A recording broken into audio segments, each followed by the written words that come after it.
መጡ እርሶ ማስጠናት ጀመሩ። ከዛ በኋላ እነዚህ ህፃናት ልጆች ይቀርቦት ጀመረ። ከዛ ምን ተፈጠረ?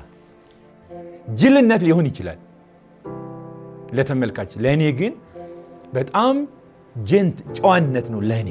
አሁን የምጠይቆት እኔ የህሊና ጥያቄ ነው። የእርሶና የዚህ ህፃን ልጅ እናት ቅርርቦሽ ኢትስ ኦኬ ያስብላል ወይ? በሩ ከጀርባዬ ነው። ማን እንደሚገባ ማን እንደሚወጣ አላውቅም። 3 ሰዎች መጥተው ፊት ይቆሙ። ሲቪል ነው የለበሱት።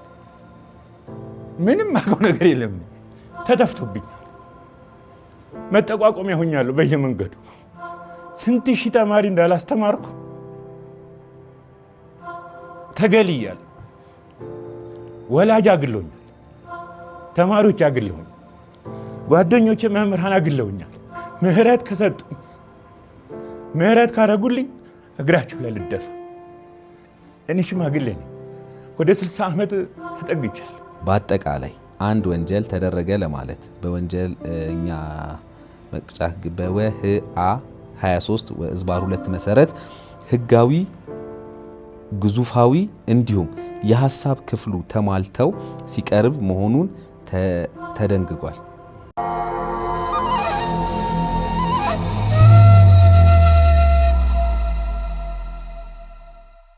ሰላም ጤና ይስጥልን። የተከበራችሁ የዮሃ ሚዲያ ቤተሰቦች እንደምን ሰንብታችኋል? በዮሃ ሚዲያ የተለያዩ ቤተሰባዊ፣ ማህበራዊ ያልተነኩን ያልተዳሰሱ ታሪኮችን ወደ እናንተ ወደ ተከበራችሁ ተመልካቾች እንደምናደርስ ይታወቃል። ዛሬም በአንድ ታሪክ ተገናኝተናል።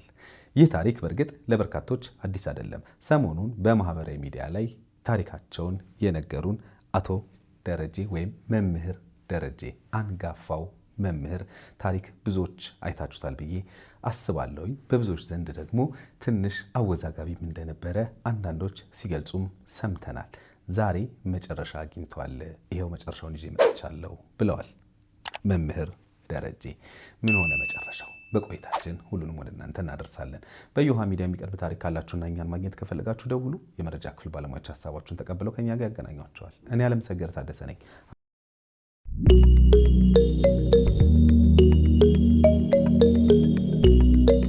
እንኳን ደህና መጡ። በጣም አመሰግናለሁ። እንኳን ደህና ቆያችሁኝ። እሺ፣ ወደ ታሪኩ ከመግባታችን በፊት እስኪ ራስዎትን ለተመልካቾች አስተዋውቁልኝ። ማንን እንበል? ስሜ ደረጀ ጌታቸው ወልደ አብ ነው። እሺ፣ የሚባለው አስተማሪ ነኝ።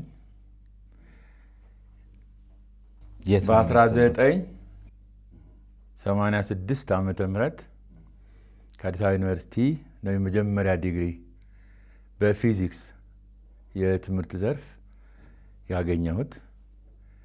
ስለዚህ 1986 ስንት ዓመት ይሆነዋል? ወደ ኋላ ብትሄድ አሁን 2018 32 ዓመት። በዚህ 32 ዓመት ውስጥ አስተማሪ ነኝ። ከዛን ጊዜ ጀምሮ በስራዬ በሙያዬ አስተማሪ ነኝ። ፊዚክስ ትምህርት ነው የማስተምረው። ወደ ታሪኩ ገባለሁ። ከዛ በፊት ግን አንድ ጥያቄ መጠየቅ ፈልጋለሁ። እርሶን ግልጽ እንዲሆን ለተመልካቾች ብዬ ነው። እርሶን ተክሌ ጋር እግረኛው ሚዲያ ላይ አይቼዎታለሁ። አንድ ጉዳይ ይዘው ሄደው አይቼዎታለሁ እና ወደዚህ የመጡበትን ምክንያት ምናልባት ግልጽ ቢያደርጉልኝ። እዛው ለምን አልጨረሱም? ወደዚህ የመጡበትን ያን አውቄ ብጀምር ደስ ይለኛል። እኔም ለተመልካቾችም ግልጽ እንዲሆን ስለፈለኩ። እንግዲህ አንተን አይቼህ ያቀረብካቸው ልዩ ልዩ ማህበራዊ ጉዳዮች አይቼ ስሙም ዮሃ ሚዲያ ደስ ብሎኝ፣ አንተም አነጋገርህ፣ አጠያየቅህ፣ ለተጠያቂው የምትሰጠው ፍሪደም ደስ ብሎኝ ነው የመጣሁት። ስለዚህ እዚህ ሚዲያ ላይ እውነት ይወጣል ብዬ ነው የመጣሁት። እሺ፣ እንግዲህ እውነት ይፋ ይሆናል ብዬ ነው የመጣሁት። ታሪኩን ያላዩ ሰዎች ሊኖሩ ስለሚችሉ ስለዚህ ታሪኩን በመንገር እንጀምር። ማለት ምንድነው የሆኑት? ምንድነው የተፈጠረው? እንግዲህ ያለፉትን እርስዎ እንደነገሩኝ ወደ 32 ዓመት አካባቢ በመምህርነት አገልግለዋል። መምህርነት በጣም ትልቅ ሙያ ነው። ሀገር የሚሰራበት ቦታ ነው። ሀገር የሚሰራበት ትልቁ ነገር እንግዲህ አንዱ መምህርነት ነው ብዬ አስባለሁ። ምክንያቱም እዛ ውስጥ ነው ያሉት፣ ትውልዶች ያሉት እዛ ውስጥ ነው። ስለዚህ ትውልድ የሚፈራበት ትልቅ ተቋም ላይ ነው ያሉት፣ ትልቅ ተቋም ላይ ነው ያገለገሉ ያሉት። በጣም ትልቅ ነገር ነው እያደረጉ ያሉት ብዬ አስባለሁኝ። እና ይህን የሚከታተሉ ብዙ ተመልካቾች ስላሉ ምናልባት ለታሪኩም አዲስ የሆኑ ተመልካቾች ይኖራሉ። ስለዚህ ምንድነው የተፈጠረው? ምንድነው የሆነው? የምሰራበት ትምህርት ቤት ሰላም ህፃናት መንደር ይባላል። የኔ ባህሪ በጣም ከሰው ጋር ኮኔክትድ ነው። አስተማሪ ማለትም ሰውን ማስተማር ነው። ሰውን በእውቀት መገንባት ነው። ቅድም ብለሃል። በእውቀት፣ በስነ ምግባር፣ በጨዋነት፣ በታታሪነት ትውልድን መገንባት፣ ያ ትውልድ ደግሞ አገርን ተረክቦ እንዲያሻግር እንዲያበለጽግ በእውቀት መገንባት ነው የአስተማሪነት ስራ። በስነ ምግባር መገንባት ነው። በዚህ አንጻር የኔ ኃላፊነት ኮሚትመንት ነው። ኮሚትድ የሆነ ስራ ነው የአስተማሪነት ስራ። እኔ እዛ ውስጥ ነው ያለሁት። ኃላፊዎችን መጠየቅ፣ ዳይሬክተሮቹን መጠየቅ፣ ተማሪዎችን መጠየቅ፣ ስለ እኔ ይነግሩሃል። ከዛ ኮንፈርሜሽን እዛ ትምህርት ቤት እያስተማርኩ ያለሁ ከተማሪዎቼ አንዷ ተማሪ ክርስቲና ስህነት ትባላለች። ክላስ ውስጥ ሳስተምር ይገባታል፣ ግልጽ ይሆንላታል። አቀራረቤ ረጋ አብሎ እንደ ውሃ የሚፈስ የእውቀት ጎርፍ ነው። ስንተኛ ክፍል ነው የሚያስተምረው? እሷ በዛን ሰዓት 9ኛ ነበረች። አምና ነው 2017 አምና መስከረምና ጥቅምት ወር አስተምሬያታለሁ። እዛ ሳስተምር በእኔ አቀራረብ ተደንቃ ይሄ መምህር እቤት መጥቶ ሌሎችን ትምህርቶችንም ያግዘኝ ብላ ለአክስቷ፣ አሁን ሁሉ ነገር ግልጽ ስለሆነ ለአክስቷ ለወይዘሮ ሰብለ ትናገራለች። አክስቷ ጋር ሆና ነው የምትማረው። እናቷ አቡዳቢ ኢሚሬትስ ነው ያለችው። እዛ ስራ ትሰራለች። የማናት? የዚች የእኔ ተማሪ ያልኩህ የክርስቲና ስህን እናት አቡዳቢ ናት። ልጇን ለማሰጠች ለእህቷ ለሰብለ ጥላሁን፣ ወይዘሮ ሰብለ ጥላሁን እኔ ጋር ይደውላሉ። ስልኬን ከማወስደው ከተማሪ ፈልጋውታለችና ናና አስተምር ተባሉ። ለተማሪ እርሶ ለምን ስልክ ይሰጣሉ? ቅድም ብያለሁ፣ ከተማሪ ጋር በጣም ኮኔክትድ ነኝ። አስተማሪ ማለት የተማሪን ውጫዊ ገጽታ ብቻ አይደለም የሚያየው፣ ውስጥም ገብቶ የተማሪዎችን ስነ ባህሪ፣ ስነ ምግባር በደንብ እየኮተኮተ ማስተማር ስለሚገባው በስልክ፣ በቴሌግራም፣ በኢሜይል በጣም እንገናኛለን። ስለዚህ ኮኔክትር ነን። እኔና የእኔ ባህሪ ነው ባይዘወይ ማለት የመምህራን ስነ ምግባር ደንብ አለ አደለ? በአስተማሪና በተማሪ መካከል ሊኖር የሚገባው ግንኙነት ደግሞ አለ፣ የምናውቀው ማለት ነው። ስለዚህ ከዛ አልፎ ግን ለተማሪ የግል ስልክን መስጠት ማለት እንዴት አዩት እርሶ? አሁን ለምሳሌ ግልጽ እናድርገው ሊያስረዱኝ ይችላሉ እርሶ። ለምሳሌ ልጆቻችን ተማሪዎች ናቸው አሉ። ስለዚህ ትምህርት ቤት በቴሌግራም ግሩፕ ትምህርት ቤቱ ነው የኛን ስልክ የሚወስደው። የኛን ስልክ ይወስድና ቴሌግራም ላይ የቴሌግራም ግሩፕ አለ የየክላሳቸው የልጆቹ የየክላሳቸው ሰው አሳይመንትም ሲሰጣቸው ምንም ነገር ሲሰጣቸው እዛ ላይ ነው የሚላክልን።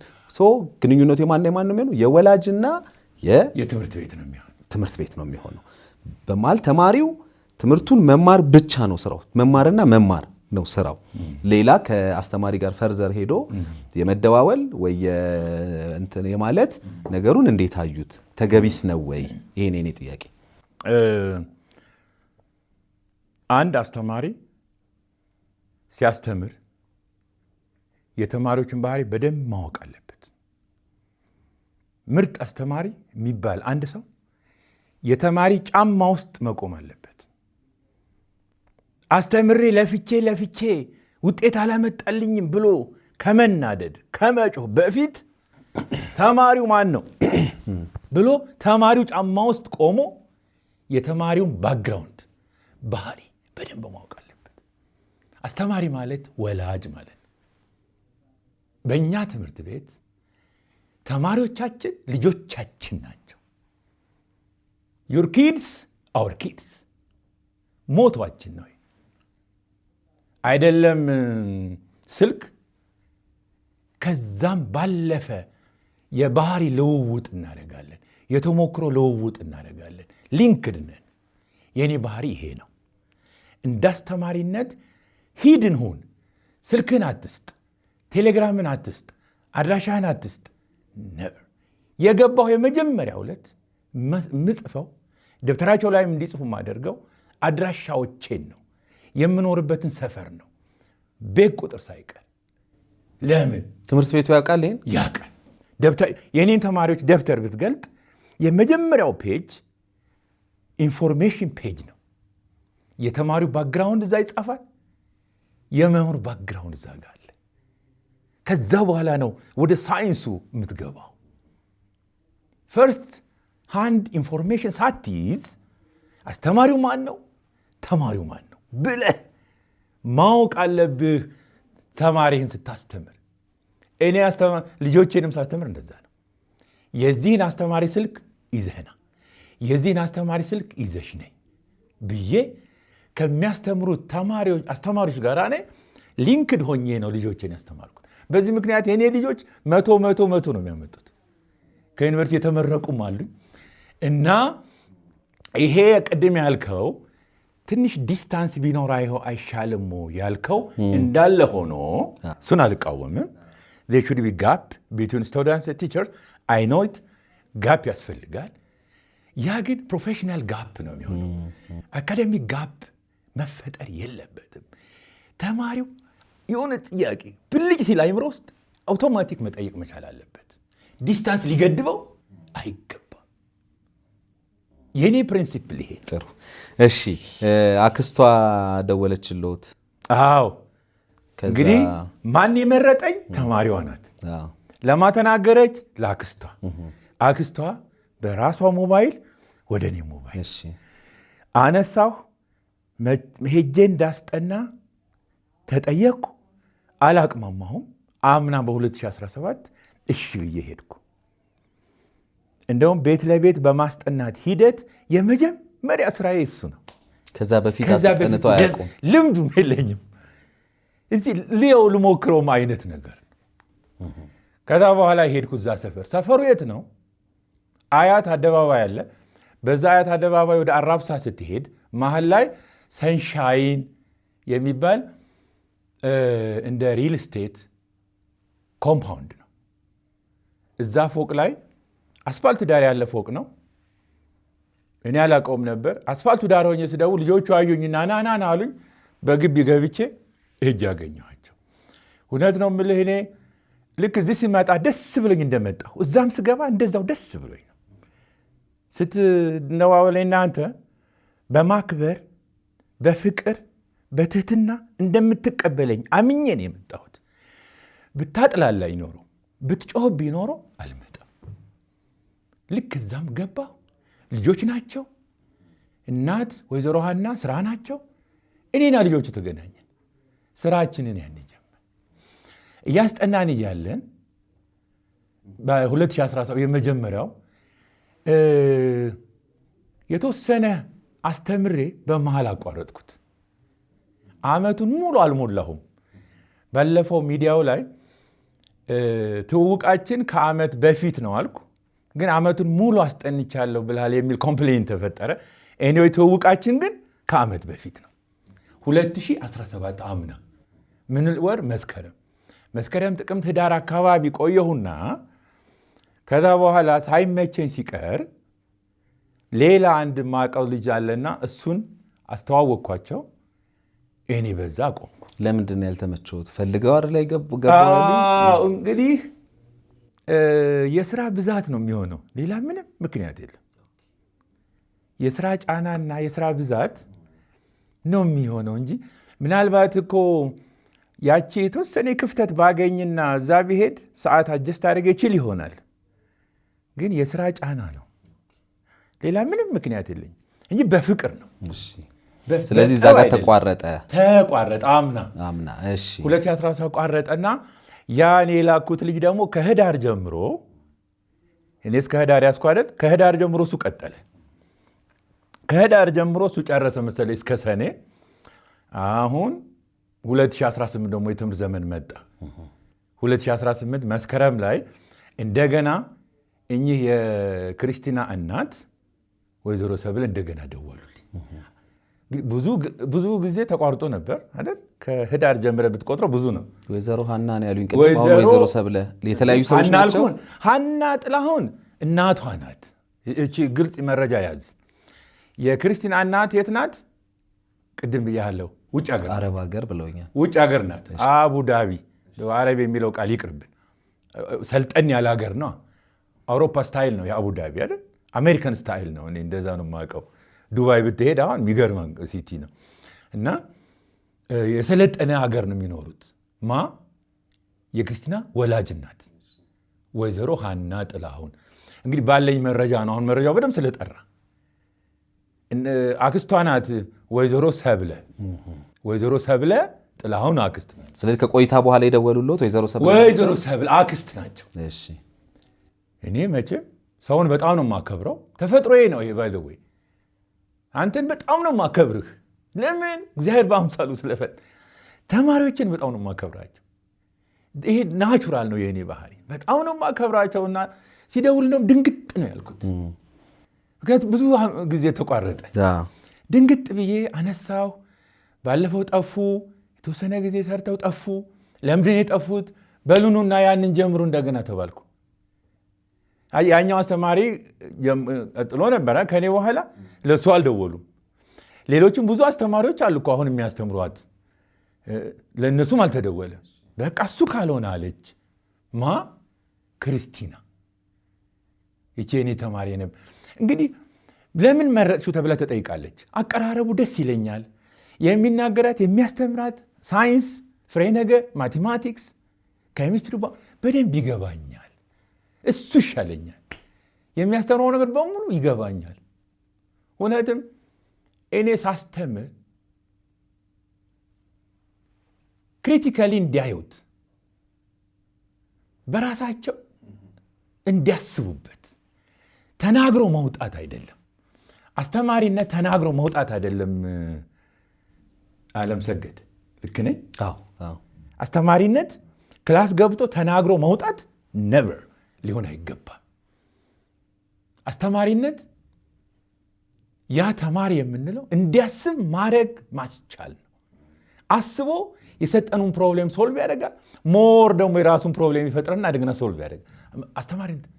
ተማሪነት እንደዚህ ነው። ስለዚህ በዛ ሂደት ስለሚሄድ ይገባኛል የሚያስተምረው ብላ መረጠች። ወይዘሮ ሰብለ ማከብራቸው እናት ደወሉ። አሁን ቢዚ ነኝ፣ እውነት ለመናገር ቢዚ ነኝ። ግን ሳምንት ነው 15 ቀን ሆኔ ሳልሄድ አሁን እመጣለሁ ብያቸዋለሁ። እንግዲህ ሄድኩ፣ ጀመርኩ። መቼ ላይ ማለት ነው? መስከረም ላይ ሄድኩ፣ ጀመርኩ። ሰፈሮት እዛው ነው? እነሱ አካባቢ ነው? ድሮ የኖርኩበት ያደግኩበት ቄራ ነው። ቄራ ጎፋ። እሺ። አሁን ኮንዶሚኒየም ደግሞ ሰሚት ደረስንና ስለዚህ ከሰሚት አያት ሄድኩ። ከአያት ታክሲ አራብሳ ወደሚለው፣ ከዛ መሀል ላይ ሰንሻይን ቅድም ያልኩህ ሰፈራ፣ እዛ ነው እየሄዱ የሚያስጠናው። ስለዚህ መስከረም ጀመርኩ፣ 1 ወር ጨረስኩ። ከዛ በኋላ አሁን ጣጣው የመጣው እዛ ጋ ነው። እንግዲህ የቤቱን ሁኔታ ግለጽልኝ ካልከኝ፣ ገብቼ የማስጠናው ሳሎን ውስጥ ነው። ትልቅ ጠረጴዛ የለም ሳሎን ውስጥ፣ ይሄ የመመገቢያ አይነት ቴብል፣ ሶፋው በዛ ሆኖ መሀል ላይ ቴብል የለም። እዛ ላይ ነው የማስጠናው። እውነቱም ይመቸኛል። ልጆች አሉ፣ ህፃናትም አሉ፣ ትላልቆችም አሉ። በተለይ 2 ህፃናት እኔ ላይ ተጠመጠሙ። አሁን ትልቁ ችግር የሚፈጠረው እዛ ጋር እነኛ ህፃናት እኔ ላይ ሲጠመጠሙ ምን ላርግ ነው? ሂዱ ከዚህ ብዬ ላባራቸው፣ ፊት ልንሳቸው፣ ወይስ የህፃን ልብ ንጹህ ወረቀት ነውና በንጽህና ልቀበላቸው? እኔ ማስተምርበት ሃይ ስኩል ከጎኑ ኬጂ አለ፣ ፕራይመሪ አለ። ህፃናት በእኛ በር አልፈው ነው ወደ ኬጂ ወደ ፕራይመሪ የሚገቡት። ከርቀት ሲያዩኝ እየሮጡ መተው እኔ ላይ ጥምጥም ይላሉ። ትምህርት ቤት በሩ ላይ ስቆ ህፃናት እኔን ለምን እንደሆነ አላውቅም ይቀርቡኛል። እኔ ስራ ጨርሼ በእነሱ በር ጋር ሳልፍ እየሮጡ ነው። አንድ 50-60 የሚሆኑት ህፃናት እኔ ላይ ይጠመጠማሉ። አንደኛ ክፍል፣ ሁለተኛ ክፍል፣ ሶስተኛ ክፍል ያሉት ሁሉንም ተንበርክኬ ስሜ አስተናግጄ ነው የማልፈው ወደ እኔ ሃይ ስኩል ሳልፍ እና ይሄ ባህሪ ከኔ ጋር ኖሯል። እነኛ ህፃናትም ቤት ውስጥ የወይዘሮ ሰብለ ልጆች ሁለቱ፣ አንድ ወንድ የ3 ዓመት እና የእሱ ታላቅ ደግሞ አለች። ህፃናት ናቸው፣ ወንድና ሴት። ሁለቱም እኔ ላይ ይቀርቡኛል። ዝም ብዬ ፊት ነስቻቸው ቁጭ ካልኩ ይመጡና ጫሜን ነካ ዳዴ ብለው በጠረጴዛው ስር፣ ቅድም ያልኩ የሳሎን ጠረጴዛ ነው ብያለሁ። በጠረጴዛው ስር ይመጡና እግሬን ነካ እያደረጉ እዚህ ጋር ይመጣሉ። አሁን ሳቤት ላይ ነው፣ ጥናቱ ላይ ነው። አሁን እዚህ ጋር ይመጣሉ። ቅድም ያልኩ ይሄ ልጅ ልቦና አለኝ፣ አንስቼ ነው የማቅፋቸው። ሁለቱም ህፃናቶች ናቸው። ሁለቱም የ3 ዓመቱ እና ናፊያድ ይባላል። እድሜያቸው ስንት ነው? 3 ዓመት ናፊያድ። እኔ ደግሞ ወደድኩትና ዮሲያስ አልኩት። የሆነ ሰው ስጠይቅ የለም የምትወደው ሰው ስም ማውጣት ትችላለህ። ዓለም ሰገር ነህ አይደል? ዓለም ስምህ ደስ ይላል። እኔ ኤርሚያስ ልበልህ ስለወደድኩህ ነው። ኢዮስያስ ልበልህ ምክንያቱም ኢዮስያስ የሚባል በጣም ምርጥ ተማሪ አለኝ። እኔ በጣም ወደው ልጅ በሱ ብዬ ስያሜ ሰጠሁት። ህጋዊ ስሙ ናፊያድ ነው። በዛም ነቅፈውኝ ስለነበረ ነው። ህጋዊ ስሙን እኔ አላወቅኩም መጀመሪያ። ነገር ግን በራሴ ኢዮስያስ እያልኩ ነው።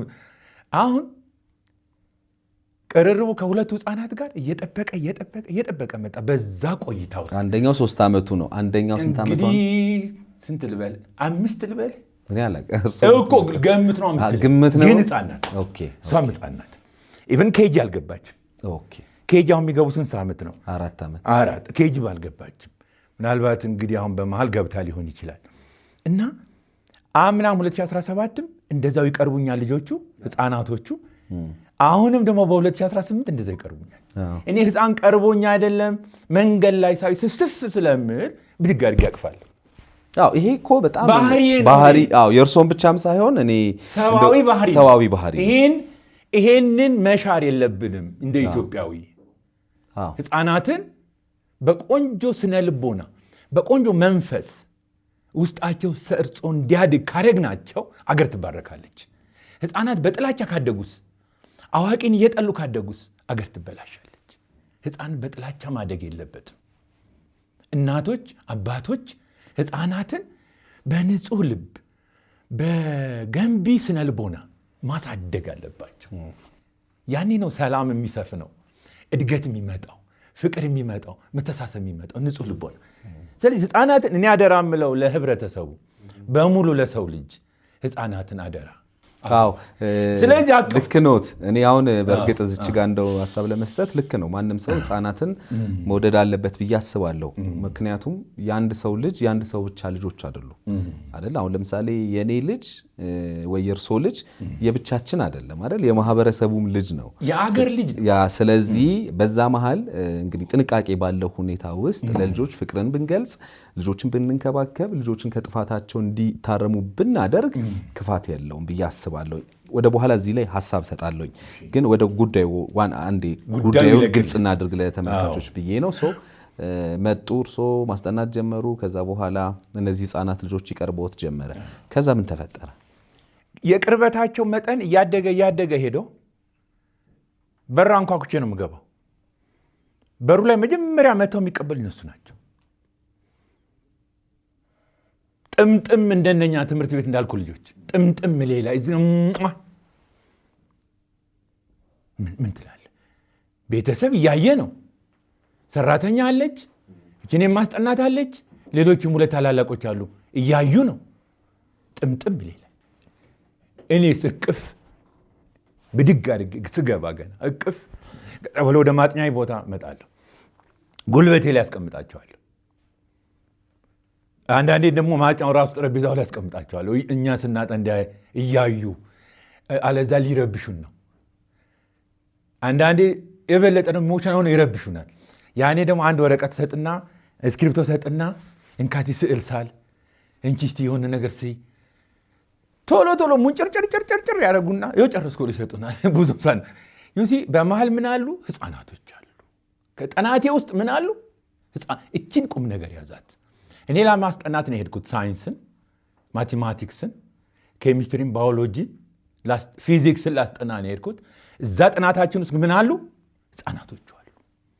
ህፃናቶቹ ደግሞ እኔን እንደ አባታቸው ቀረቡኝ። መሰረታዊ ነገሩ ይሄ ነው። አባት ይኖር አይኖር እንግዲህ ለመዳሰስ ብዙ ጊዜ ፈጅቶብኛል። አየለም የሚል አሁን ግልጽ ወጥቷል። አባት በህይወት የሉ። ስለዚህ እነኛ ህፃናቶች የአባታቸው ያህል ወደዱኝ። ግልጽ ነገሩ ይሄ ነው። እኔ አስተማሪ ሆኜ እኮ ልጆቹ እንደ አባት ነው እንደ ልጆቼ ነው የማየው። እነሱ እንደ አባት ነው የሚያዩኝ። ማስተምርበት ትምህርት ቤት ና ጊዜ ካለህ ጋሼ አባባ ነው የሚሉኝ። 11ኛ ክፍል 12ኛ ክፍል ማስተምራቸው ጋሼ አባባ ነው የሚሉኝ። እዛ ቤት ሌላ አባት አልነበረም ማለት አላዩም። እርሶ በዛ ሂደት ውስጥ? አዎ ምንም አባት የለም ነበር። አምናም አላየሁም፣ ዘንድሮም አላየሁም። እሺ። ስለዚህ ልጆቹ ስለዚህ ምን ኢንፎርሜሽን አገኘሁ? አባት በህይወት የሉም። እግዚአብሔር ነፍሳቸውን ይማር። ያ ህፃን ልጅ በጣም ጊዜ በሄደ መጠን እየቀረበኝ መጣ። ምን አልኩ? ቤተሰባዊነት በቃ ቤተሰብ አድርገውኛል ብዬ ነው የወሰንኩት። እግዚአብሔር ያውቃል። ቤተሰብ አደረጉኝ ብዬ አመንኩ። እርሶ ቤተሰብ አለዎት አይደል? የተከበረች ሚስት፣ ልጆች አሉኝ። ስንት ልጆች አሉት? 3 አሉኝ። ምኖረው ነግሬሃለሁ። በጣም ጨዋና የተከበረች ሚስት ናት ያለችኝ። በጣም ታታሪ ልጆች ነው ያሉኝ። ቅድም ነግሬሃለሁ። የመጀመሪያዋ ልጅ ሜዲካል ዶክተር ናት ብያለሁ። ከጥቁር አንበሳ 100 እያመጣች ነው የተማረችው። ሁለተኛውም እንደዛ ነው። 3ኛው አሁን እየተማረ ነው። እና ምን ልልህ ነው፣ የልጆች አባት ነኝ። አሁን ያ ህፃን ልጅ በጣም ስለቀረበኝ እና እኔ ለእሱ ምን ላድርግለት ብዬ ሆድ ያሰበ ልብ ያሰበ በቃ አንድ ቀን እኔ ቤት ልውሰደውና ላዝና ነው አልኩ። እኔ ቤት ወስጄ ላዘና ነው ላጫውተው። አባት አድርጎኛል። ጅልነት ሊሆን ይችላል ለተመልካች፣ ለእኔ ግን በጣም ጨዋነት ነው። ለእኔ የቀረበኝን ህፃን ላዝናን ነው። ስለዚህ ዛሬ ይዤው ልሂድ አልኩ። አንድ ቅዳሜ ቀን ዛሬ ይዤው ልሂድ ነው፣ እሁድ ቀን ነው። ዛሬ ይዤው ልሂድ እና እኔ ቤት ይደርና ነገ ጠዋት ነይና ውሰጂ አልኳት። ክርስቲናን አይቻልም አለች። ይሄ ቀደም ብዬ ተናግሬያለሁ ልልህ ነው። ከዛ በኋላ በቃ በሚቀጥለው ሳምንት ግን ወስደዋለሁ አልኳት። ልጅቷን ነው የሚያስፈቅዱት? ልጅቷን ሌላ ሰው የለም። ወርቅነሽ አለች ሰራተኛዋ። ከእሷ ጋር ብዙ ማንነጋገር። እናትየዋ ቢዚ ናት። በእኛ በምናጠናበት ሰዓት ብዙ አይገኙም። አንዳንዴ ከመጡ እንዳልከው ቅድም ልጆቹን ስብስብ አድርገው ጓዳ ይዘውልኝ ይገባሉ። ያኔ በአቴንሽን እናጠናለን። ግን ብዙ ጊዜ አንገናኝም። እሺ። ልጅቷን ጠየቁ፣ እምቢ አለች። የመጀመሪያው እምቢ አለች። ስለዚህ የሚቀጥለው ሳምንት እኔ ራሴ ቅዳሜ ይዤው ሄጄ እኔ ጋር አድሮ እሁድ ይዤው እመጣለሁ ረፈድ አድርጌ ያልኩ። በዛው ቃሌ መሰረት እነሱ ምንም አላሉኝ። በዛው ቃሌ መሰረት እኔ በሰው አድርገውኛል ብዬ ነው የማስበው። በዛው ቃሌ መሰረት ሄድኩ፣ አስጠናው። እንደውም 4 ሰዓት ፈጀ ነው ያሉኝ። እኔ ሰዓት አልቆጣጠርም። እንደ አቅማችን ነው የምናጠነው። በዚህ ሰዓት ማቆም አለብህ፣ በዚህ ሰዓት መጨረሻ፣ እንደዛ ብሎ ነገር የለም። ተማሪዎች አቅማቸው እየጨመረ ከሄደ እንቀጥላለን። ስለዚህ አጠናንና 12 ሰዓት ምናምን አካባቢ ሲሆን በዛው በተባባል ነው ልጁን እኔ ላይ ነው ያለው ዛሬ ቤት ይዤ እሄዳለሁ አልኩት። ጥምጥም አለ እኔ ላይ፣ ጥምጥም አለ አንገቴ ላይ። ይዤ ወጣሁ። ይዤ ስወጣ ማስጠናት ቤት እዛው ቀረች።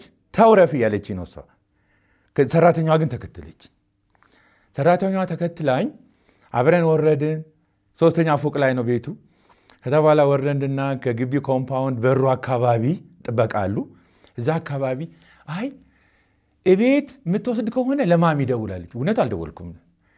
እንዲህ ለምን የረሳሁት አልኩና እዛው በሩ ጋር ጥበቃዎቹ አሉ። ፊት ለፊት አስፓልቱ ነው። ከዛ በኋላ እዛ ስልኬን አውጣውና ደወልኩ። ስደውል ወይዘሮ ሰብለ አያነሱም። እውነቱም ደውሏል፣ ነገር ግን አላየሁትም ነው ያሉት። ከዛ አላነሱልኝ። በቃ እሳቸው አንስተው ከእኔ ጋር ካላገናኘህን በቀር አትወስድም ልጁን አለችኝ ሰራተኛ ወርቅነሽ።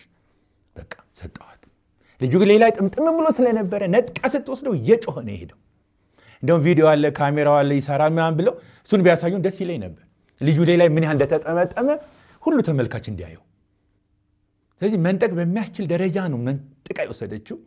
እኔ ግን የኔ ልብ ግን ያን ሕፃን እንደዚህ ነጥቆ መስጠት አይችልም። የኔ ልብ አይችልም። ስለዚህ ራሷን ነጥቃ ከዚህ ላይ ግን ወሰደችው። አትውሰጂ ብዬ አልተከራከርኩም። ግን ልጁ ሲያለቅስ ግን በጣም ሆዴ እየባባ ልቤ እያለቀሰ ነው። የተለያየ ነው። በቃ የተከሰተችው እች ናት። ከዛ እሷ ዞራ ቤት ገባች። እኔ በዛው ታክሲን ይዤ አያት ሄድኩ። ከአያት ሰሚት ቤት ሄድኩ እልሃለሁ። የሆነው ይሄ ነው። ይሄ ነው የተፈጠረው። የሆነው ይሄ ነው። እኔ አሁን እዚህ ውስጥ የሚታየኝ እንደው ግልጹን ሳወራ የእርሶን ንጹህነት፣ የዋህነት ነው ያየሁት። እውነት ለመናገር ብዙ ሰው እንደዛ ነው ያለኝ። ቆይ እኔ ይህን የምልበት እኔ ምክንያት አለኝ የራሴ። ምክንያቴ ምንድነው ካሉኝ እኛ ስናድግ ድሮ እንግዲህ እኔ አሁን 40ዎቹን አልፌያለሁ እግዚአብሔር ይመስገንና እኛ ስናድግ ረጅም ዕድሜ ይስጥ። አሜን። እኛ ስናድግ ድሮ አሁን ለምሳሌ ቤት አክስቶቻችን ወይ አጎቶቻችን ይመጡና አንድ ልጅ ይዘው ሊሄዱ ይችላሉ። ይዘው ሄደው እኔ ያደኩት እንደሱ ማለት አሁን መለየት ስላለብን ነው። ይዘው ይሄዱና ምናምን እንኳን አዲስ አበባ ከአዲስ አበባ ውጭ ይዘውን ሄደው ምናምን አሳድረው ሊመጡ ይችላሉ። ያኔ ምንድን ነው አክስቶ ያጎት ምናምን ስለሆኑ ቅርርቦሹም ስላለ ወላጆቻችን ከነሱ ጋር ያወራሉ። ብዙ ሰዎች ይሄን አድርገዋል ብዬ አስባለሁ። አሁን ቅርርቦሹ ነው የሚወስነው። ማን ከማን ያለው ቅርርቦሽ ካልን ወላጅ ከወላጅ ያለው ቅርርቦሽ እንጂ አንድ ግለሰብ ከልጁ አሁን እርሶ በየዋህነት አሁን መቼም ሕጉስ ላይ ምን አለ? ሕግ አለማወቅ ከተጠያቂነት አያድንም አይደለም? አዎ። ማለት ይሄ ማለት ምን ማለት ነው? እርሶ ንጹህ ሆነዋል። እርሶ ልጆችን ስለቀረቡ ልጆች ስለሚቀርቡት ትምህርት ቤት ላይ ያለው ኤክስፒሪየንስም ያን ስለሚያሳይ ይሄም ልጅ እንደዛው ስለቀረቡት እንደራስዎ ታሰቡና አይ በቃ ኦኬ ይዤው በሄድና አድሮ ነገ ጧት ቢመጣ ይሄውን አንድ በቃ ኖርማል ሰው ሊያስበው የሚችለው ነገር ነው። ግን ልጅን ማንሳትና መውሰድ ስናስብ መጀመሪያ ደረጃ ማሰብ ያለብን የልጁ ወላጅ ይህን ያውቃል ወይ? የልጁ ወላጅ ይህን ፈቅዷል ወይ? ይህን በጣም መጠንቀቅ መቻል አለብን። አንደኛ ምክንያቱም በዚህ ልጅ ላይ የቤት ሰራተኛው አይደለችም የምትወስነው። በዚህ ልጅ ላይ እህቱ አይደለችም የምትወስነው። በዚህ ልጅ ላይ የመጀመሪያ ወሳኝ ወላጅ ነው። በህይወት ካለ፣ በህይወት ከሌለ ማን ነው? አሳዳጊ አይደል? ሞግዚት የሚባለው ማለት ነው። እነዛ ናቸው የሚወስኑት። የኔ ጥያቄ እርሶ በየዋህነት ይሄን አድርገው ሊሆን ይችላል። የእርሶና የዚህ ልጅ ወላጅ ግንኙነት ቅርርቦሽ ይሄን ለማድረግ ያስችላል ወይ? አሁን የህሊና ጥያቄ ነው የምጠይቆት። አሁን የምጠይቆት እኔ የህሊና ጥያቄ። የእርሶና የዚህ ህፃን ልጅ እናት ቅርርቦሽ ኢትስ ኦኬ ያስብላል ወይ? አይ ልጄንም ቢወስደው ምንም አይደለም ያስብላል ወይ? የሁለታችሁ ቅርርቦሽ በጣም ምርጥ ሰው በእውነት በጣም ቆንጆ ክሪቲካል የሆነ ጥያቄ እየጠየቅ ስለሆነ የጀመርኩት ከዓመት በፊት ነው ብያለሁ። ከዓመት በፊት እዛ ቤት ተገናኝተናል። አንድ ጊዜ ሳሎኑ ድግስ ስለነበረ እንግዳ ስለሚመጣ እዛ ጓዳ ገብታ አስጠና። ጓዳቸው አስገብተውኛል። ራሳቸው የቤቱ ባለቤት ወይዘሮ ሰብለ ሂድ እዛ ጓዳ ገብተ እንደውም እንትኑ አልጋ ላይ ነው ቁጭ ያለው። አልጋ ላይ ቁጭ ብለን የኔ ተማሪም ከጎን ቁጭ ብላ አስጠንቻለሁ። የቀረቡኝ መሰለኝ ይቅር በለኝ። እኔ ቤት ብትመጣ በጣም ሳከብር በጣም ስወድህ ሳሎን አስቀምጬ ጋብዛሃለሁ፣ አጫውተሃለሁ፣ ደስ እንዲልህ አደርጋለሁ። የት ሳሎን ውስጥ። መኝታ ክፍሌ ውስጥ ግን ማስገባህ የሚስጥር ወዳጄ ነው። የሚስጥር ስልህ ስጋዊውን ሳይሆን የስነ ልቦናውን የመቀራረቡን እና የሚስጥር መጠበቁን ነው የምልህ። እኔ ያቀረቡኝ ቤተኛ ያረጉኝ ቤተሰብ ያረጉኝ መሰለኝ። እውነትም አንድ ጊዜ ክፍያ ከፈሉኝና ገባ ሞባይሌ ውስጥ መልእክት። ደወልኩና ገብቶልኛል። እጅግ በጣም ነው የማመሰግኖት። ነገ መጥቼ እግርሁ ላይ ዘፍ እላለሁ አልኳቸው። ምን ወጣ ነው እግሬ ላይ የምትወድቀው? የሰራህበት የለፋህበት አይደል ወይ? ፍቅራዊ ይሄ ምንድን ነው? የድሮ እናቶችና አባቶች አይረጉት አይነት ግንኙነት ገባ። አክስቴ ባሏን አንቱ ነው የምትለው። ፍቅራቸው በጣም ደስ ይለኛል። የባልና የሚስት ሳይሆን ግን የኔና የሰብለ የወንድምና የእህት ትስስሩ በጣም የጠበቀ መሰለኝ። አመኑኝ ብዬ ሳሎኑን ለእኔ ነው አይተውት፣ ቤቱን ለእኔ ተውት። ባይዘወይ ሰራተኛ ጓዳ ናት፣ ልጆቹ ናቸው ያሉት። ልጅ ሊያጠፋም ሊያለማም ይችላል። ስለዚህ ለእኔ ነው ቤቱን የለቀቁት። ስለዚህ ያመኑኝ ጅልነት ይሆን ያመኑኝ እና ቤተሰብ ያረጉኝ መሰለኝ። እኔ ዋህ ለሆን። ከዛ ምንድን ነው የተፈጠረው? ይዘው ሊሄዱ ሞከሩ፣ መለሱ። ስልኩ አልሰራ፣ በርጋ ወጡ። ይዘን ወጣን ከሰራተኛዋ ጋር። ልጁ ጥምጥም ብሏል። ገባኝ። አውቶማቲክ እዛው ደረጃው ላይ መንጠቅ አችልም። ልጁ ይጮሃል። ስለዚህ ትንሽ ያጫውተው ብላ ምሷ ይፈቀደች። ወክ ያደረግን እኔና ሰራተኛዋ ደረጃውን ወረድን። ከዛ በኋላ ጥበቃዎቹ ጋር ሄድን። ጥበቃዎቹንም አለፍን። እነሱ ያዩን ነው፣ ካሜራውም አለ ያያል ብለውን። ከዛ በኋላ አይ ቤት ወስደህ የምታጫውተውና ነገ የምታመጣው ከሆነ እኔ አልፈቅድም፣ ለማሚ ደውላለች። እውነት ነው የምልህ፣ ቅድም የጠየቀኝ ጥያቄ መጣብኝ። ወላይ ሳይፈቅድ ማነቃቀቅት መንካት ስተት ነው። ስለዚህ ምን አደረኩ? ካወጣሁና ደወልኩላቸው። አይ አነሱ፣ ምንም ስልኬን አላነሱም። በኋላ ሲጠየቁ ፖሊስም ጠይቋቸዋል። እኔ ሞጆ ለስራ ሂጄ ነበር፣ ቤተሰብ የምዛው ነው፣ አላየሁትም አሉ። ዩሲ ከዛ በኋላ እሳቸው ሳያነሱ ሲቀሩ ምን አደረኩ? ይዤ መሄድ አልፈለግኩም። በቃ ይዤ መሄድ አልፈለግኩም። ልጁን ግን እንዴት አድርጌ ልስጣት? በቃ በራሷ ጊዜ መታ መንጭቃ ወሰደች። የእኔ ልብ ግን ተረበሸ ያኔ። ለምን ዋይ ያለ ነበር ልጁ የሄደው። ተናግራለች እሷም። ልጁ ላው ላይ ጥምጥም ብሎበት ነበር። መንጠቅ መፈልቀቅ አቅቶኝ ነበር፣ በስቃይ ነው የፈለቀኩት ብላለ። ልጁ እኔ ላይ ጥምጥም አለ። ቅድም እንዳልከው ቤተሰብ ሳይፈቅድ እናት ሳትፈቅድ መውሰድ አልነበረብኝም። በዛ ተጸጸትኩ በሌላ ቀን። ነገር ግን ለክፋት ያስበዋል ብለው ይገምቱኛል ብዬ ግን አልጠረጠርኩም። ስለዚህ አሁን ምን አጠፉ? በንጹህ ልቦና ነው የወሰደው። ስለዚህ በንጹህ ልቦና ነው የወሰደው፣ ምንም ችግር የለም ብለው ወይዘሮ ሰብለ ይቆጥሩታል ብዬ ነበር እኔ የገመትኩት። እሺ፣ ከዛ ምንድን ነው የሆነው? ልጅቱ ይዛው ሄደች፣ እኔ ቤቴ መጣሁ። ቤቶት መጡ። ከዛ ታዲያ ክሱን ምኑን ምንድን ነው ያመጣው? ከዛ በኋላ እንግዲህ እሁድ በማግስቱ ቅዳሜ ረዘም ያለ ሰዓት ስላጠናን እሁድ አልሄድኩም። እሷም ትንሽ ረፍት ታገኝ። ሰኞ ትምህርት ቤት ነው አይደል? ቢያንስ እሁድ ገላዋን መታጠብ፣ ልብሷ መታጠብ፣ ፀጉሯን መስራት አለባት አይደል? ቅዳሜ 4 ሰዓት ስለቆየች ዛሬ ነፃ ላርጋት። ከተማሪዎቻችንን እኮ ስነ ልቦናቸውን እያየን ነው ማስተማር ያለብን። ነፃ ላርጋት እስቲ ብዬ እሁድ አልሄድኩም እንጂ እሁድ ቅዳሜና እሁድ በመጀመሪያ ቃላችን ማክሰኞና ሐሙስም ነበር። ማክሰኞና ሐሙስ ግን አልሄድኩም። ደግሞ ለምን? እሱ ሌላ ጉዳይ ነው። ቀደም ባለውም ሳምንት ማክሰኞና ሐሙስ አልሄድኩም። እሱን እዚህ ጋር ባልናገረው ደስ ይለኛል። እስቲ ለተመልካቾች ግልጽ እንድናደርገው አንድ ነገር ንገሩኝ። በቃ አሁን ይሄ ነገር ሆነ፣ አስረዱኝ። ሄደ፣ ትመለሰች፣ እርሶ ሄዱ። ከዛ በኋላ እርሶ ልጄን አግቶ ሊወስድ ነበር ወደሚል ክስ ተገባብኝ ነው ዋና ጥቅል። የሚገርመው እሱ ምንድን ነው? እስቲ እሱን እኔ ቤተሰብ ነኝ ብያለሁ ቅድም። የእኔ ልብ የሚነግረኝ እኔ ቤተሰብ ነኝ። እዛ ስጋዊ ዝምድና ላይ ኖረኝ ይችላል፣ ግን አቅርበውኛል። ልጆቹ እኔ ላይ ተጠምጥመዋል። ስለዚህ ቤተሰብ አድርገውኛል።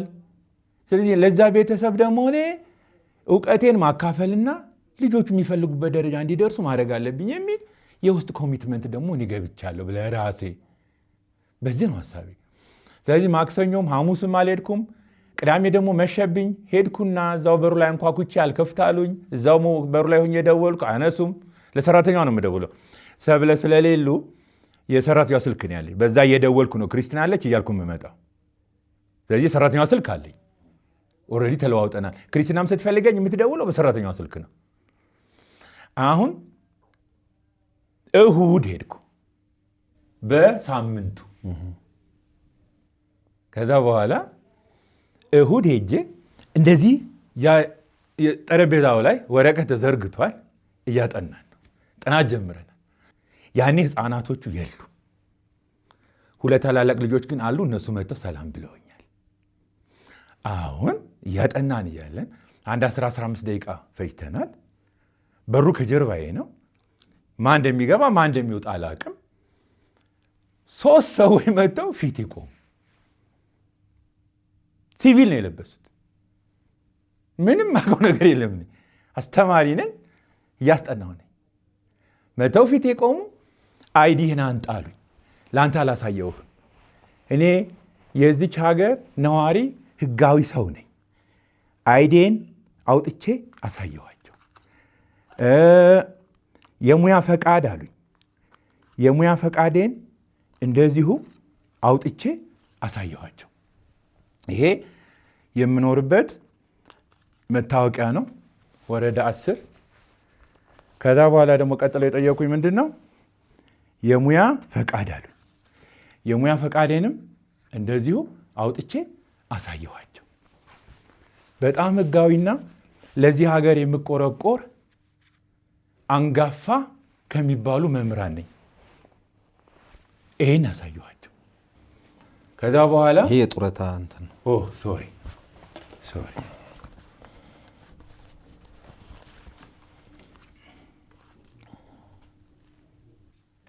ለዋውጭ ቢሆን እቺ ምንድን ናት? ይሄ ነው የቀበሌ መታወቂያ። ይሄኛውስ? እሱ የጡረታዎት ነው። እሱ ሙያ ፈቃድ ነው፣ አይቻልም። ስለዚህ አንዱ አይዲ ነው፣ አንደኛው ደግሞ ምንድን ነው? ይኸውና ዊትነስ ስጠኝ፣ ህዝብ እንዲያውቀው ነው። ይሄ የሚለው የሰጡኝ አድራሻዬ ነው። ይሄ በአዲስ አበባ ከተማ አስተዳደር የትምህርት ስልጠናና ጥራት ቁጥጥር ባለስልጣን ጊዜያዊ የሙያ ፈቃድ። ይሄኛው ደግሞ የተሰጠበት ቀን 2014 በ36 2014 ፍቃዱ የሚያበቃበት ቀን በ36 2019። ይሄ ደግሞ በነዋሪነት መታወቂያው።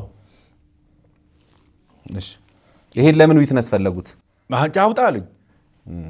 እኔ አላቃቸው። እሺ፣ ሲቪል ነው የለበሱት፣ ወጣቶች ናቸው። ምን ፈለጋችሁ ብዬም አልጠየቅኩም። እነሱ የጠየቁኝን ብቻ ፈጸምኩ። ምክንያቱም ቤቴ ነው። ለዛ ቤት ክፉ ነገር እንዲደርስበት አልፈልግም። እዛ ቤት ላይ ክፉ ከደረሰ እኔ መጀመሪያ እኔን ገለው ነው። ለምን? ልጆቹ በጣም አቅርበውኛል። ቤቴ ሆኗል። እኔ መንፈሴ እንደዛ ነው። ልክ እነሱ ይህን እየጠየቁኝ እያሉን እና እያስረዳሁ ስለ ትምህርቷ ውጤትም ጠይቀውኛል። ትክክል ናችሁ። ትልቁ የእኔ ደሞዝ የእሷ ውጤት ነው፣ የሚከፈለኝ ብር አይደለም። የምንረካው መምህራን በምንድን ነው? በተማሪዎች ውጤት። ይህን እያስረዳው ያለው እሳቸው መጡ። ወይዘሮ ሰብለ የቤቱ ባለቤት መጡና ወደዛ ሶፋ ላይ ቁጭ አሉ። ልጅ ሳታስፈቅድ አግተህ ወስደሃል አሉኝ። የመጡት ፖሊሶች ይሁኑ የአካባቢ ልጆች ይሁኑ ማቀው ነገር ሰዎቹ ናቸው። እነዛ ሰዎች ናቸው እንደዚህ ያሏችሁ? አዎ። ይሄን ሲሏችሁ ወይዘሮ ሰብለ ነበሩ እየገቡ ቁጭ እያሉ ነው። እሺ፣ በዛ ሳይድ ሶፋ አለ ብያለሁ። ሶፋው ላይ ቁጭ። ልጅ አግተው ወስደዋል ነው ወይስ ልጅ አግተው ሊወስዱ ሞክረዋል? በቃ ልጅ ሰርቀሃል አይነት ነው። ልጅ ከቤት አውጥተህ ወስደሃል። እሺ ምን አሉ እርሶ? ልጄ እኮ ነው አልኩ። ወስደሃል ሰርቀሃል ከሆነ የምትለኝ ልጄ ነው። እኔ በስጋ ባልወልደውም ባለው አቀራረብ ግን ምን ሆኗል? ልጄ ሆኗል አላልኳቸው። አልተቀበሉም። ስለዚህ በልጅ ማገት በልጅ መስረቅ እንደሚጠይቁኝ አይነት ስሜት ተረዳሁ። ቅድም ያልከው ቤተሰብ ሳይፈቅድ እንዴት ይሆናል ያልከው አይምሮ ውስጥ አቃጨለ። ብድግ አልኩና የልጁ እናት ወይዘሮ ሰብለ ሶፋ ላይ ቁጭ ብለዋል ብያለሁ። ሄጄ እግራቸው ላይ ተደፋሁ። በዚህ ተንበረከኩ። እዛ እንደውም ለእንትና እያሳየሁት ነበር። በዚህ ተንበረከኩ። እግራቸውን አቅፌ እንደዚህ ድፍት ስል ቱር አሉና ከዛኛው ሳይድ ሶፋ አለ እዛ ሄዱ። ለምንድን ነው እርሶ ይሄን ያደረጉት? ተንበርክኬ እዛ ቀረሁ።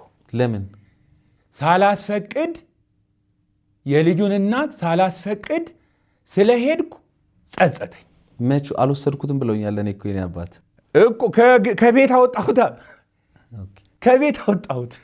አይ ማለት አሁን ከቤት አለ አይደል የቤቱ አጥር፣ እሱን አወጣሁት። ደረጃውን ወረድኩ። ጥበቃዎቹን አልፌ 10 ሜትር ከጥበቃዎቹ ወጣ ብዬ እዛ ጋር ድረስ ይጀውጃለሁ።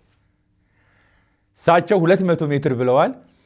አንድ ሰው ይዘህኝ ሄደህ ቦታውን ብንቀርጸው ለዊትነሱ በጣም አሪፍ ነበር። አይ ቅድም ያሉ ለእኔ እርሶ ምን መሰሉት? ያው እንድንማርበትም ስለሆነ ነው ያው እንደዚህ የምለው እንጂ እዛው ቤት ደረጃ እንደወጣሁኝ የቤት አጋዣቸው ሰራተኛዋ ይዤ ከዛ ጥበቃውን አየው። ከጥበቃዎቹ ጋር አይሆንም አሉ። አይሆንም አሉ። ጥበቃዎቹ አይደሉም እኮ እሷ ጥበቃዎቹ ምን አያውቁም። ጥበቃዎቹን ቤተሰብ የቤት አጋዧ አይሆንም አለች። ከዛ በኋላ ያው እያለቀሰ ልጁ ወሰድኩ ነው። ስለዚህ አሁን እኔ አንድ ያልገባኝ የመጀመሪያው ነገር ብዬ ማሰበው ቅድም አውርተናል እንግዲህ መቼም ስለ ልጅ በቤተሰብና በልጅ መካከል ስለሚኖር ነገር አውርተናል። የእርሱ እዛ ጋር ጉልበት ላይ መውደቅ ካለ ማለት የውስጥ ስሜቱ ትክክለኛ አሁን እኔ ቅድም እንደተረዳሁት ከሆነ ማለት ሀቁ እርሶ የቤተሰብ ያህል አቅርበው ከሆነ በዛ ደረጃ እርሶ ምንም ነገር ቢሆን መጠየቅም ካለበት እኮ መጠየቅ ፊት ለፊት መቆም ምንም እንትን አይደለም። እዛ ደረጃ ማለት ጉልበት ላይ የሚያስወድቆት ነገር ማለት መጀመሪያ አላመኑበትም ነበር ወይ? ገባውት አይደለ? አላመኑበትም ነበር ወይ? ልጁ ይሄ ቀረረቤ ቤተሰብ ያህል ነው የሚለውን ነገር ውስጦት አላመነም ወይ? ለምን ጉልበት ላይ ይወድቃሉ ነው የኔ ጥያቄ። ምክንያቱም እርሶ እንደ አባት ከሆነ ቀረብ ገባውት አይደል? ተረድተውኛል። ምንም እርሶ ጉልበት ላይ የሚያስወድቆት ነገር አለ ብዬ ስላላሰብኩኝ ነው። ካጠፉ አጥፍተዋል። ህግ ጉልበት ላይ ስለወደቁ አይምሮትም፣ አይተወውትም። አይ ቤተሰባዊ ቅርርብ ነው እኔ ያሰብኩት ካሉ ደግሞ ለራሳቸው ለልጁና እንዴት እንደዚህ ያደርጋሉ? እኔ የቀረብኩት እርሶንም ልጆችንም እንደ ራሴ እንደ አባት ሆኜ ነው ብለው ፌስ ማድረግ እንጂ ሚን ጉልበት ላይ መውደቁ ምን አመጣው ብዬ ነው። እኔ ሁሉም ጥያቄ ጠይቀኝ አደራህን ውስጥህ ይሄው ጠየቅኩ እያቃጨለ አንድም ጥያቄ እንዳታል። እኔ አልተውም። ኧረ ቤተሰብ ነኝ፣ ኧረ ቤተሰብ ነኝ እያልኩ ጮኩ። ኧረ ቤተሰብ ነኝ። አላቀውም። እዚህ ቤት ሲመላለስ 4 ቀን ነው 5 ቀን ነው ያየሁት። አላቀውም።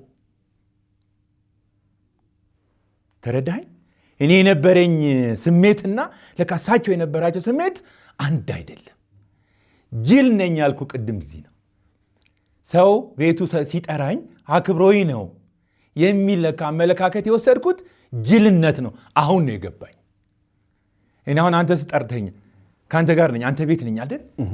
እኔ አክብረኸኝ የመጣሁት ብዬ ነው ማምነው። አክብረኸኛል፣ ምንም ጠረጥረኝ ነገር የለም ብዬ ነው ማምነው። ነገር ግን የሆነ ወንጀል ሰርተሃል፣ ከዚህ እኮ ተቀርጸ ስትጨርስ የሆነች እኮ ብርጭቆ ሞባይልን እኮ ይዘህ ሄደሃል ብለህ ብትለኝ ሳልወስድ ይቅር በለኝ ብዬ እግሬ ላይ ነው የምደፋው። ለምን ጠረጠርከኛ? አላቀውም። እዛ ላሉት ለሶስቱ አላቀውም። የምን ቤተሰብ ነው? አላቀውም። በደም ፍላት ሲጠየቁ ነርቨስ ሆኛለሁ አሉ። በደም ፍላት ነው። ምንድን ማድረግ ያለብኝ? እንግዲህ እነኛ ሰዎች የሴኩሪቲ አካል ከሆኑ ወደ ማይፈለግ ቦታ ሊወስዱኝ ይችላሉ የሚል ፍርሃት ውስጥ ያደረ የሰው ልጅ ነኛ። ወደዛ ወደማይጠበቅ አስቀያሚ ቦታ የት እንደሆነ አላቅም ወስደው ከሚያሰቃዩኝ አላቅም እያሉ የሚጮሁት ላይ እስቲ እግራቸው ላይ ልውደቅ፣ ከማሩኝ፣ ምህረት ከሰጡኝ ገብቶሃል? ምህረት ካረጉልኝ እኔ ያሳዝነውኛል። እኔ ባይዘው ተረድቾታል። የኔ አባት ምህረት ከሰጡኝ ምህረት ካረጉልኝ እግራቸው ላይ ልደፋ። እኔ ሽማግሌ ነኝ፣ ወደ 60 ዓመት ተጠግቻለሁ። የኔ ታናሽ ናቸው እሳቸው። ሄጄ እውነቴን ነው የምልህ በዚህ ነው ተደፍቼ አይቻለሁ። በዚህ ተደፍቼ አይቻለሁ። ቁጭ በሉ። እግራቸው አመለጠኝ። ቁጭ በሉ። ነገር ግን እሳቸው ቱር ብለው ቢሄዱም ይኸውልዎት ሶፍት ለቤቱ ክብር አይዞት። እኔ በጣም ተረድቼዎታለሁ እኮ ለቤቱ ክብር ልደፋ። ለቤቱ ክብር የተደፋሁት ለማን ነው? ለዛ ለማከብረው ቤት ክብር። አያልቅሱ በእናትህ። እኔ አሁን ምን መሰለህ እርሶ እኔ ቅድምም ተረድቼዎታለሁ ማለት ትክክለኛው ይሄ የኛ የኢትዮጵያዊ ባህል ትክክለኛው በቃ እኛ የመጣንበት ያደግንበት ነገር ውስጥዎት እንዳለ ነው እኔ የምረዳው። እኔ አሁን እውነት ለመና እኔ ሳይድ አላደርግም። እኔ ልንገርህ ክርስትና ተጠራው ቤት ሰፈር 5ኛው ፎቅ ምናምን ይሄን ጨርሱልኝ አንዴ። ክርስትና የሚነሳው ልጅ የ80 ቀኗ ሴት ናት። ከተበላ አንድ አንትየው እዛ ክርስትና ብዙ ግርግር አለ፣ ድግስ ነው። ለእኔ ሰጡኝ። እኔ እዛ ቁጭ ብዬ እየበላሁ የጠጣሁ ሕፃኗን አቀፍኩ። ከዛ ድግስ ነው ግርግር ነው እያት ወደ ቤት የመጣሁ። አየህ ማን ይጠረጥራል? ቤት አመጣኋት፣ እንቅልፍ ያዛት። ሂጅ አስተኛኋት እኛው አልጋ ላይ። ከዛ እኔ ጥዬ ወጣሁ። ሰራተኛ አለች።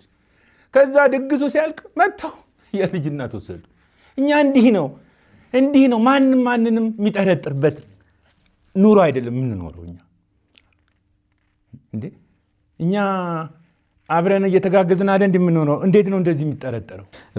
ስለዚህ ለቤቱ ክብር እሳቸው ቢረግጡኝም ለቤቱ ክብር ግን መደፋትና መቆየት 5 ደቂቃ ተደፋው። እቺን ጥያቄ አላቀውም ይላል ቤቱ። አንድ ጥያቄ መልሱልኝ የኔ አባት። ተረጋጉ፣ እንዲረጋጉ ነው በዛው። እሺ ቀጥል። ቤቶት አሁን እርሶ ከማን ጋር ነው የሚኖሩት? ከክብርት ባለቤቴ አይደለ? በጣም ከምንዋደደው። ስለዚህ እኔ ለዛ ነው እኔ አሁን ለእርሶ አዝኜ ነው ማለት ምንድን ነው እንደዚህ አይነት ነገሮች ምን ሊያስከትሉ እንደሚችሉ እናስባለን።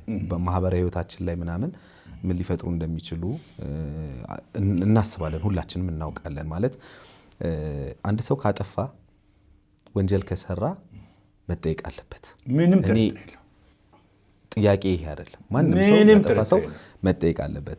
በሰብአዊነት ደግሞ አሁን በሰብአዊነት የምናደርጋቸው ነገሮች ደግሞ እስከምን ደረጃ ድረስ ነው ማድረግ ያለብን የሚለውንም ደግሞ ማወቅ መቻል አለብን። ሁሉም ሰው ከእርሶ ታሪክ አሁን ዛሬ ብዙ ሰው መማር አለበት። እንደዚህ በፍቅር ብለን የምናደርጋቸው ነገሮች፣ እንደዚህ በማሰብ በሰብአዊነት ብለን የምናደርጋቸው ነገሮች ለኛ ነው እንደዛ የሚሆኑት። አንዳንዴ ለዛ ሰው እንደዛ ላይሆን ይችላል። አሁን አንድ ግልጽ የሆነ ነገር ልንገሮት። አሁን እርሶ በየዋህነት ምንም በቃ ክፋት ስላላሰቡ ነው እርሶ ይሄን ያደረጉት። አሁን ዘመኑ ተቀይሯል። ይሄን በግልጽ ማወቅ አለብዎት። ለምሳሌ በእሳቸው በኩል ሆነን እናስብ። እውነት ለመናገር በእሳቸው በኩል ሆነን ስናስብ ደግሞ እንደ ወላጅ ራሴን ሳስብ እኔ በሌለውበት እኔ ሳላውቅ እኔ ሳልፈቅድ የልጄ አስጠኝ ልጄን ይዞ ቢሄድ ማለት ምን ሊሰማኝ ይችላል? ዝም እላለሁ? አልልም። ለምን መሰሉት? እኔም ዝም አልልም። ለምን መሰሉት? ይህንን ነው ክሎዝሊ አሁን ነገሮችን ግልጽ ማድረግ የስጋ ቁራጭ ነው። እሱ ልሎት ነው። ነገሮችን በግልጽ መሄድ በግልጽ መራመድ የሚጠቅመን እዚህ ጋር ነው። አሁን እኛ ያኛው ጊዜ ላይ አይደለም ያለነው። በነገራችን ላይ አሁን ጊዜው ተለውጧል። በደንብ ማወቅ ያለብን ሁላችንም። ድሮ እንዳልኩት ነው እኛ እኮ አክስት አጎቶቻችን ይዘውን ይሄዳሉ። የሚቀርቡት ሰዎች ማለት ይልኩናል። እዛ ጎረቤት ጋር ሄደን እንበላለን። አሁን እንደዛ የለም። የአሁን ልጅ እንደዛ አይደለም የሚያድገው። ሁሉም ሰው ያውቀዋል።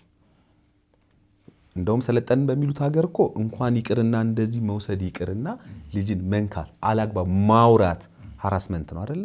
ጥቃት ነው ተብሎ ነው የሚታሰበው። ሰው ይከሰሳል። እንኳን ሌላው ሰው ይቅርና ወላጁ መቅጣት አይችልም አይደል? ያደጉት ሀገር ላይ መምታት አይቻል ምናምን አይደል? በዚህ እኮ እኛ ብዙ ጥያቄ እናስነሳለን አይደል? እኛ እዚህ ስራው ላይ ስላለን ወላጆች እንዴት ነው ልጅ ማደግ ያለበት? እኛ ኢትዮጵያዊ ነገራችንን መልቀቅ የለብንም እያለን እንጮሃለን እኮ እኛ ሁልጊዜ። አዩ የዛውን የልጅ አስተዳደግ ባህሪ ማወቅ መቻል አለብን። የዛን ሰው ስሜት መረዳት መቻል አለብን። ለሳቸው እርሶ እየሄዱበት ያለው መንገድ ትክክል ነው ወይ?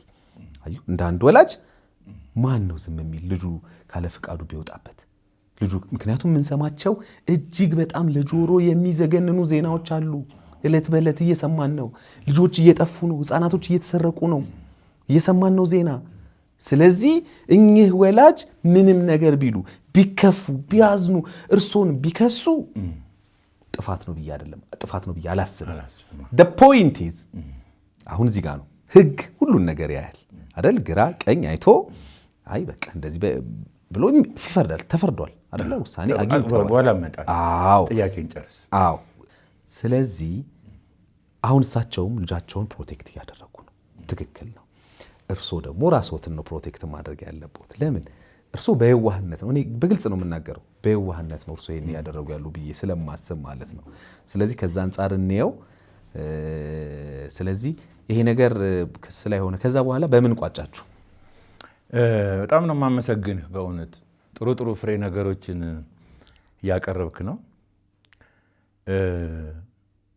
ያቺ ልጆችን በታላላቆች ተቆጥቶም ኮትኩቶም ማሳደግ ባህላችን ባትጠፋ ይሄ የአውሮፓና የአሜሪካ ባህል እዚህ መጥቶ 911 ነው የምደውልልህ አይነት ነገር ባይኖር የራሳችን ባህል በጨዋነት እንደኔም በጣም ድንበር ሳይሻገር ግን በጨዋነት ተማምነን ተከባብረን ተደጋግፈን ትውልድ ብንቀርጽ እፈልጋለሁ። ደስ ይለኛል። ይሄ ጥሩ ሐሳብ። ይሄ ነው በቃ። ይሄ ከሆነ አገርም ባህሉን ስርዓቱን ጠብቆ ዳር ድንበሩን ጠብቆ ጀግና ይፈጥሮ መሮን እንችላለን። እንትኑ እንዴት አሁን ያንተን ለማጠናከር ብዬ ነው። እኔ ይቅር በለኝ ተሳስተሃል ብለኸኛል፣ እቀበላለሁ። እቺ ነገር ናት በሂደት አይምሮቼ ውስጥ መታ እንድትደፋ ያደረገች። ተጸጸትኩ፣ ድፍት አልኩ።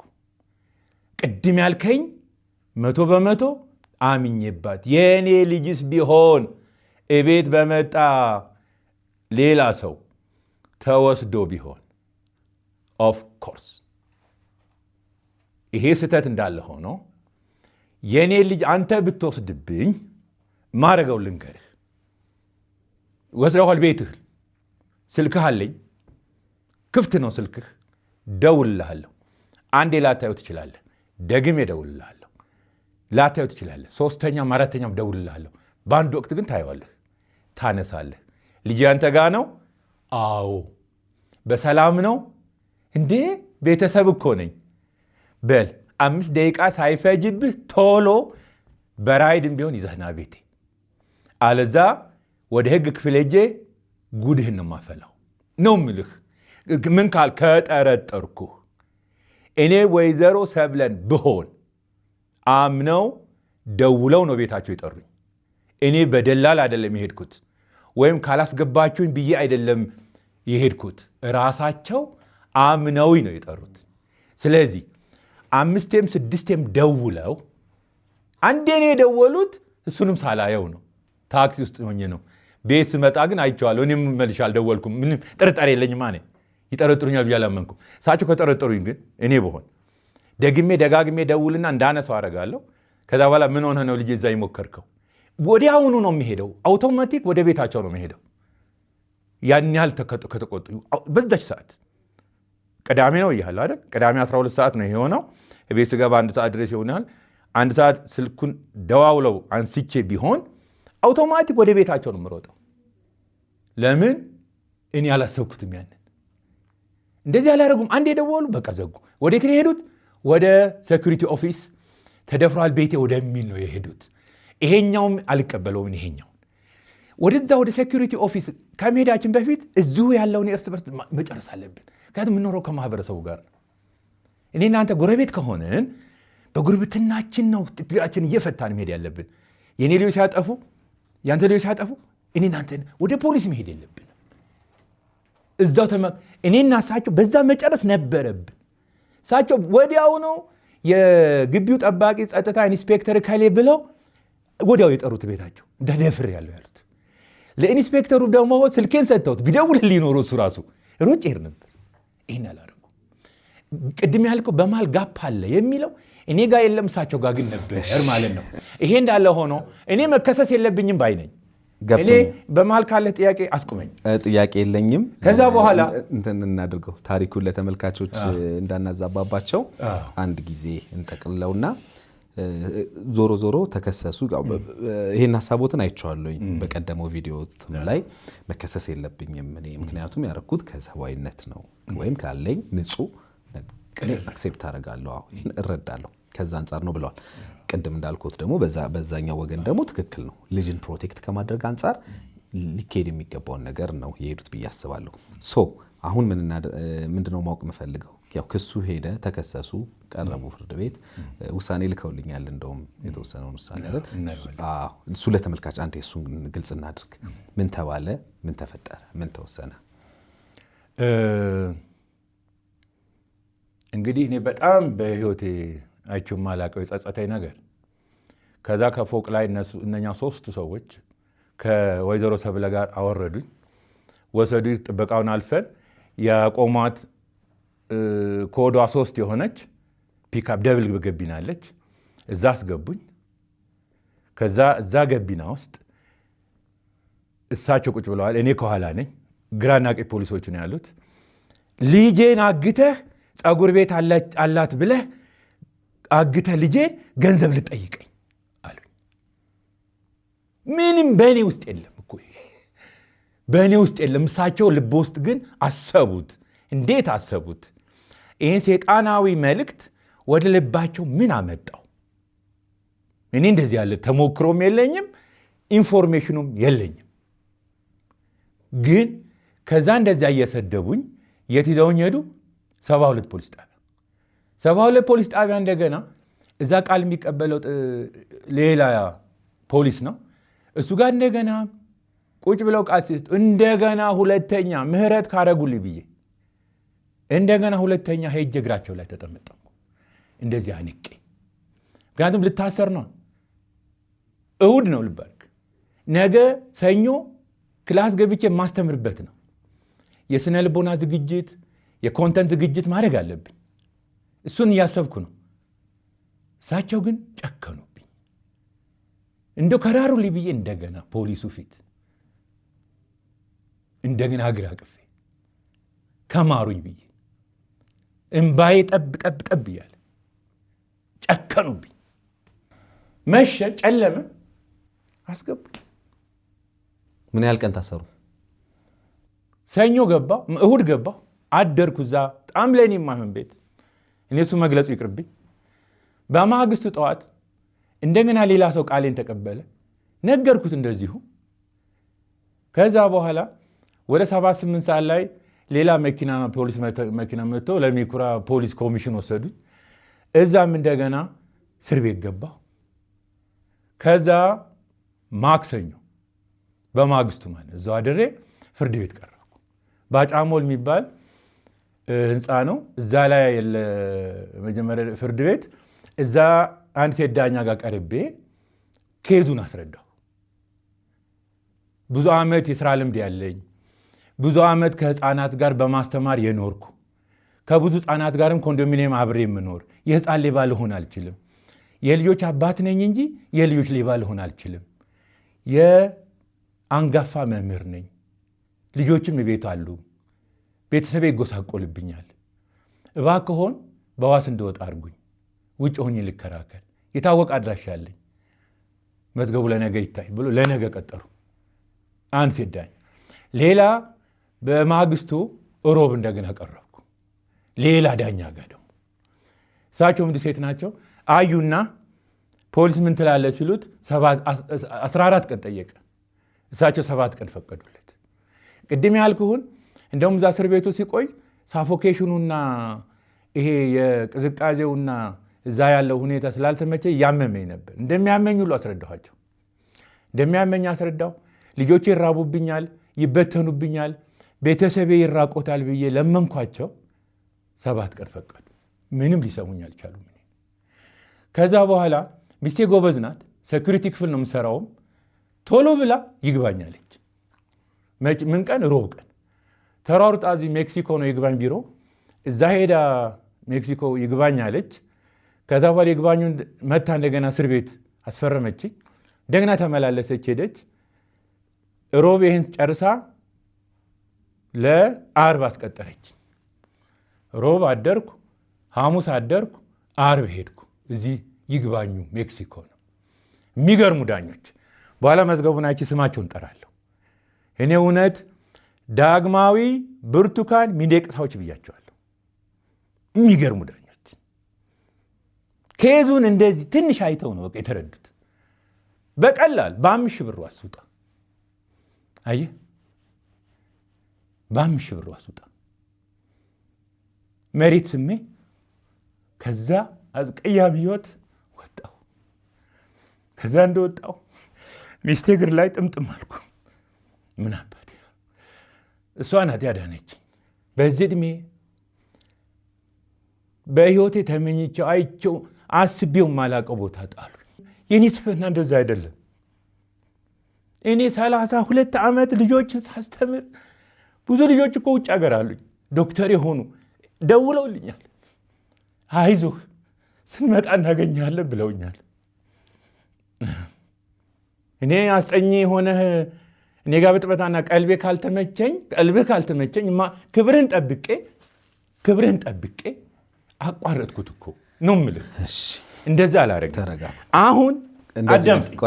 እኔ ዋናው የመጣሁት እዚህ ብሶቴን የምናገረው ተተፍቶብኛል። መጠቋቆሚያ ሆኛለሁ በየመንገዱ። ስንት ሺህ ተማሪ እንዳላስተማርኩ ተገልያለሁ። ወላጅ አግለውኛል፣ ተማሪዎች አግለውኛል፣ ጓደኞቼ መምህራን አግለውኛል። እኔ ግን ምን አይነት አስተማሪ እንደሆንኩ አንተ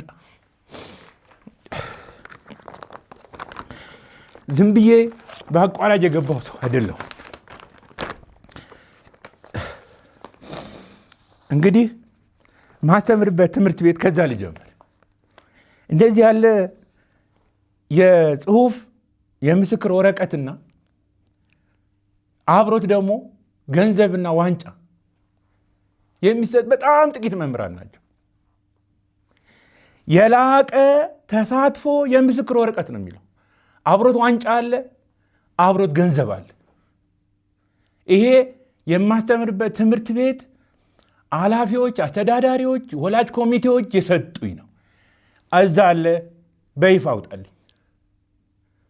ዝም ብዬ ትምህርት ቤት የምመላለስ ተራ አስተማሪ መሆንም አልፈልግም፣ አይደለሁም።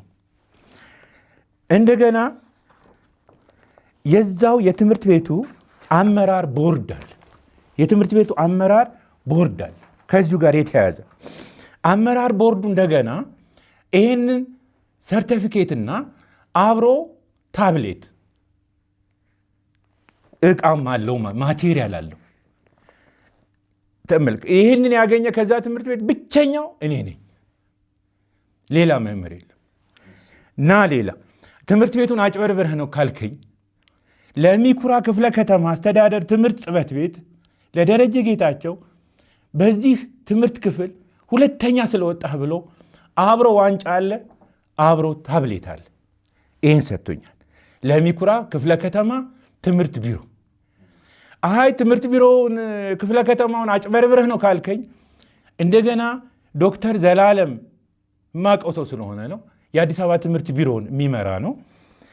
በእሱ ፊርማ ለደረጀ ጌታቸው በዚህ ከመምህራን በተደረገው ውድድር ሁለተኛ ስለወጡ አብሮት ዋንጫ አለ፣ አብሮት ታብሌት አለ።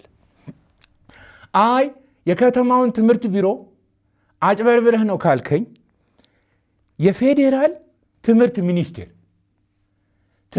ሚኒስቴር የሀገሪቷ ማለት ነው በሀገር ደረጃ በሁሉም ክልሎች በሁሉም ከተሞች ያሉትን መምህራን አወዳድረው ነው አንደኛ ወጥተሃል ተብዬ ላፕቶፕ፣ ታብሌት፣ ዋንጫ ከዚህ ሰርቲፊኬት ጋር ተሸልሜያለሁ። አንደኛ ወጥተሃል ተብዬ ነው እኔ በኢትዮጵያ አንደኛ አስተማሪ ነኝ ብዬ ነው የምናገረው። ይሄን የሰጠኝ ትምህርት ሚኒስቴር ነው። ላፕቶፑን አላመጣሁትም፣ ታብሌቱን አላመጣሁትም። ነገር ግን በእንደዚህ እስከ ሀገር ደረጃ ድረስ ትምህርት ሚኒስቴር ድረስ እውቅና ያገኘሁ የተባረኩ። ለምን ነው ስለ ራስ የምትናገሩ ይሉኛል አንዳንዶች። ግልጽ ማድረግ አለብኝ። እኔ ዝም ብዬ ተመላላሽ መምህር አይደለሁም።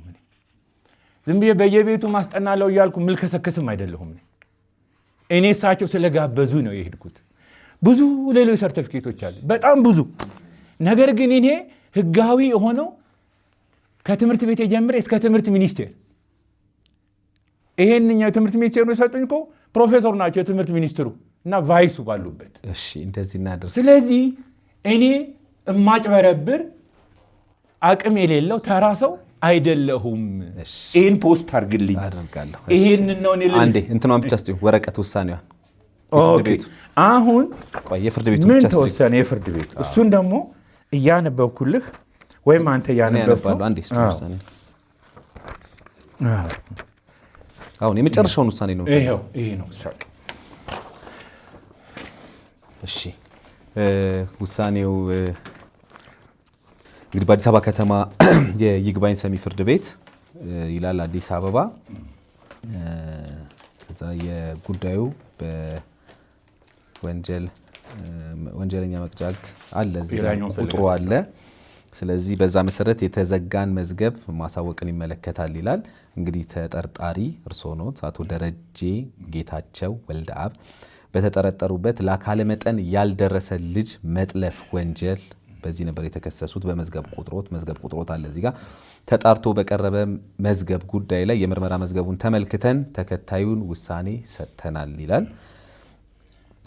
የምርመራ መዝገቡ እንደሚያሳየው በቀን 22/2/2018 ዓ.ም በግምት ከቀኑ 12 ሰዓት ሲሆን በለሚ ኩራ ክፍለ ከተማ ወረዳ 3 ክልል ልዩ ቦታው ሰንሻይን አፓርትመንት ተብሎ ከሚጠራው አካባቢ ሲሆን የ3 ዓመት ዕድሜ ያለውን ሕፃን ናፊያድ ቢሊሱማን ካለ ፈቃድ ከመኖሪያ ቤቱ በመውሰድ የልጁ ተንከባካቢ ወይም የቤት ሰራተኛ የሆነች ልጁን እንዲመልስ ስትጠየቅ ለመመለስ ፈቃደኛ ሳይሆኑ ቀርቶ ልጁን ከእጁ ላይ በመንጠቅ ወደ መኖሪያ ቤቱ መልሳዋለች በሚል ለአካለ መጠን ያልደረሰ ልጅን መጥለፍ ወንጀል ፈጽመዋል በማለት የምርመራ መዝገብ የተጣራ ነው።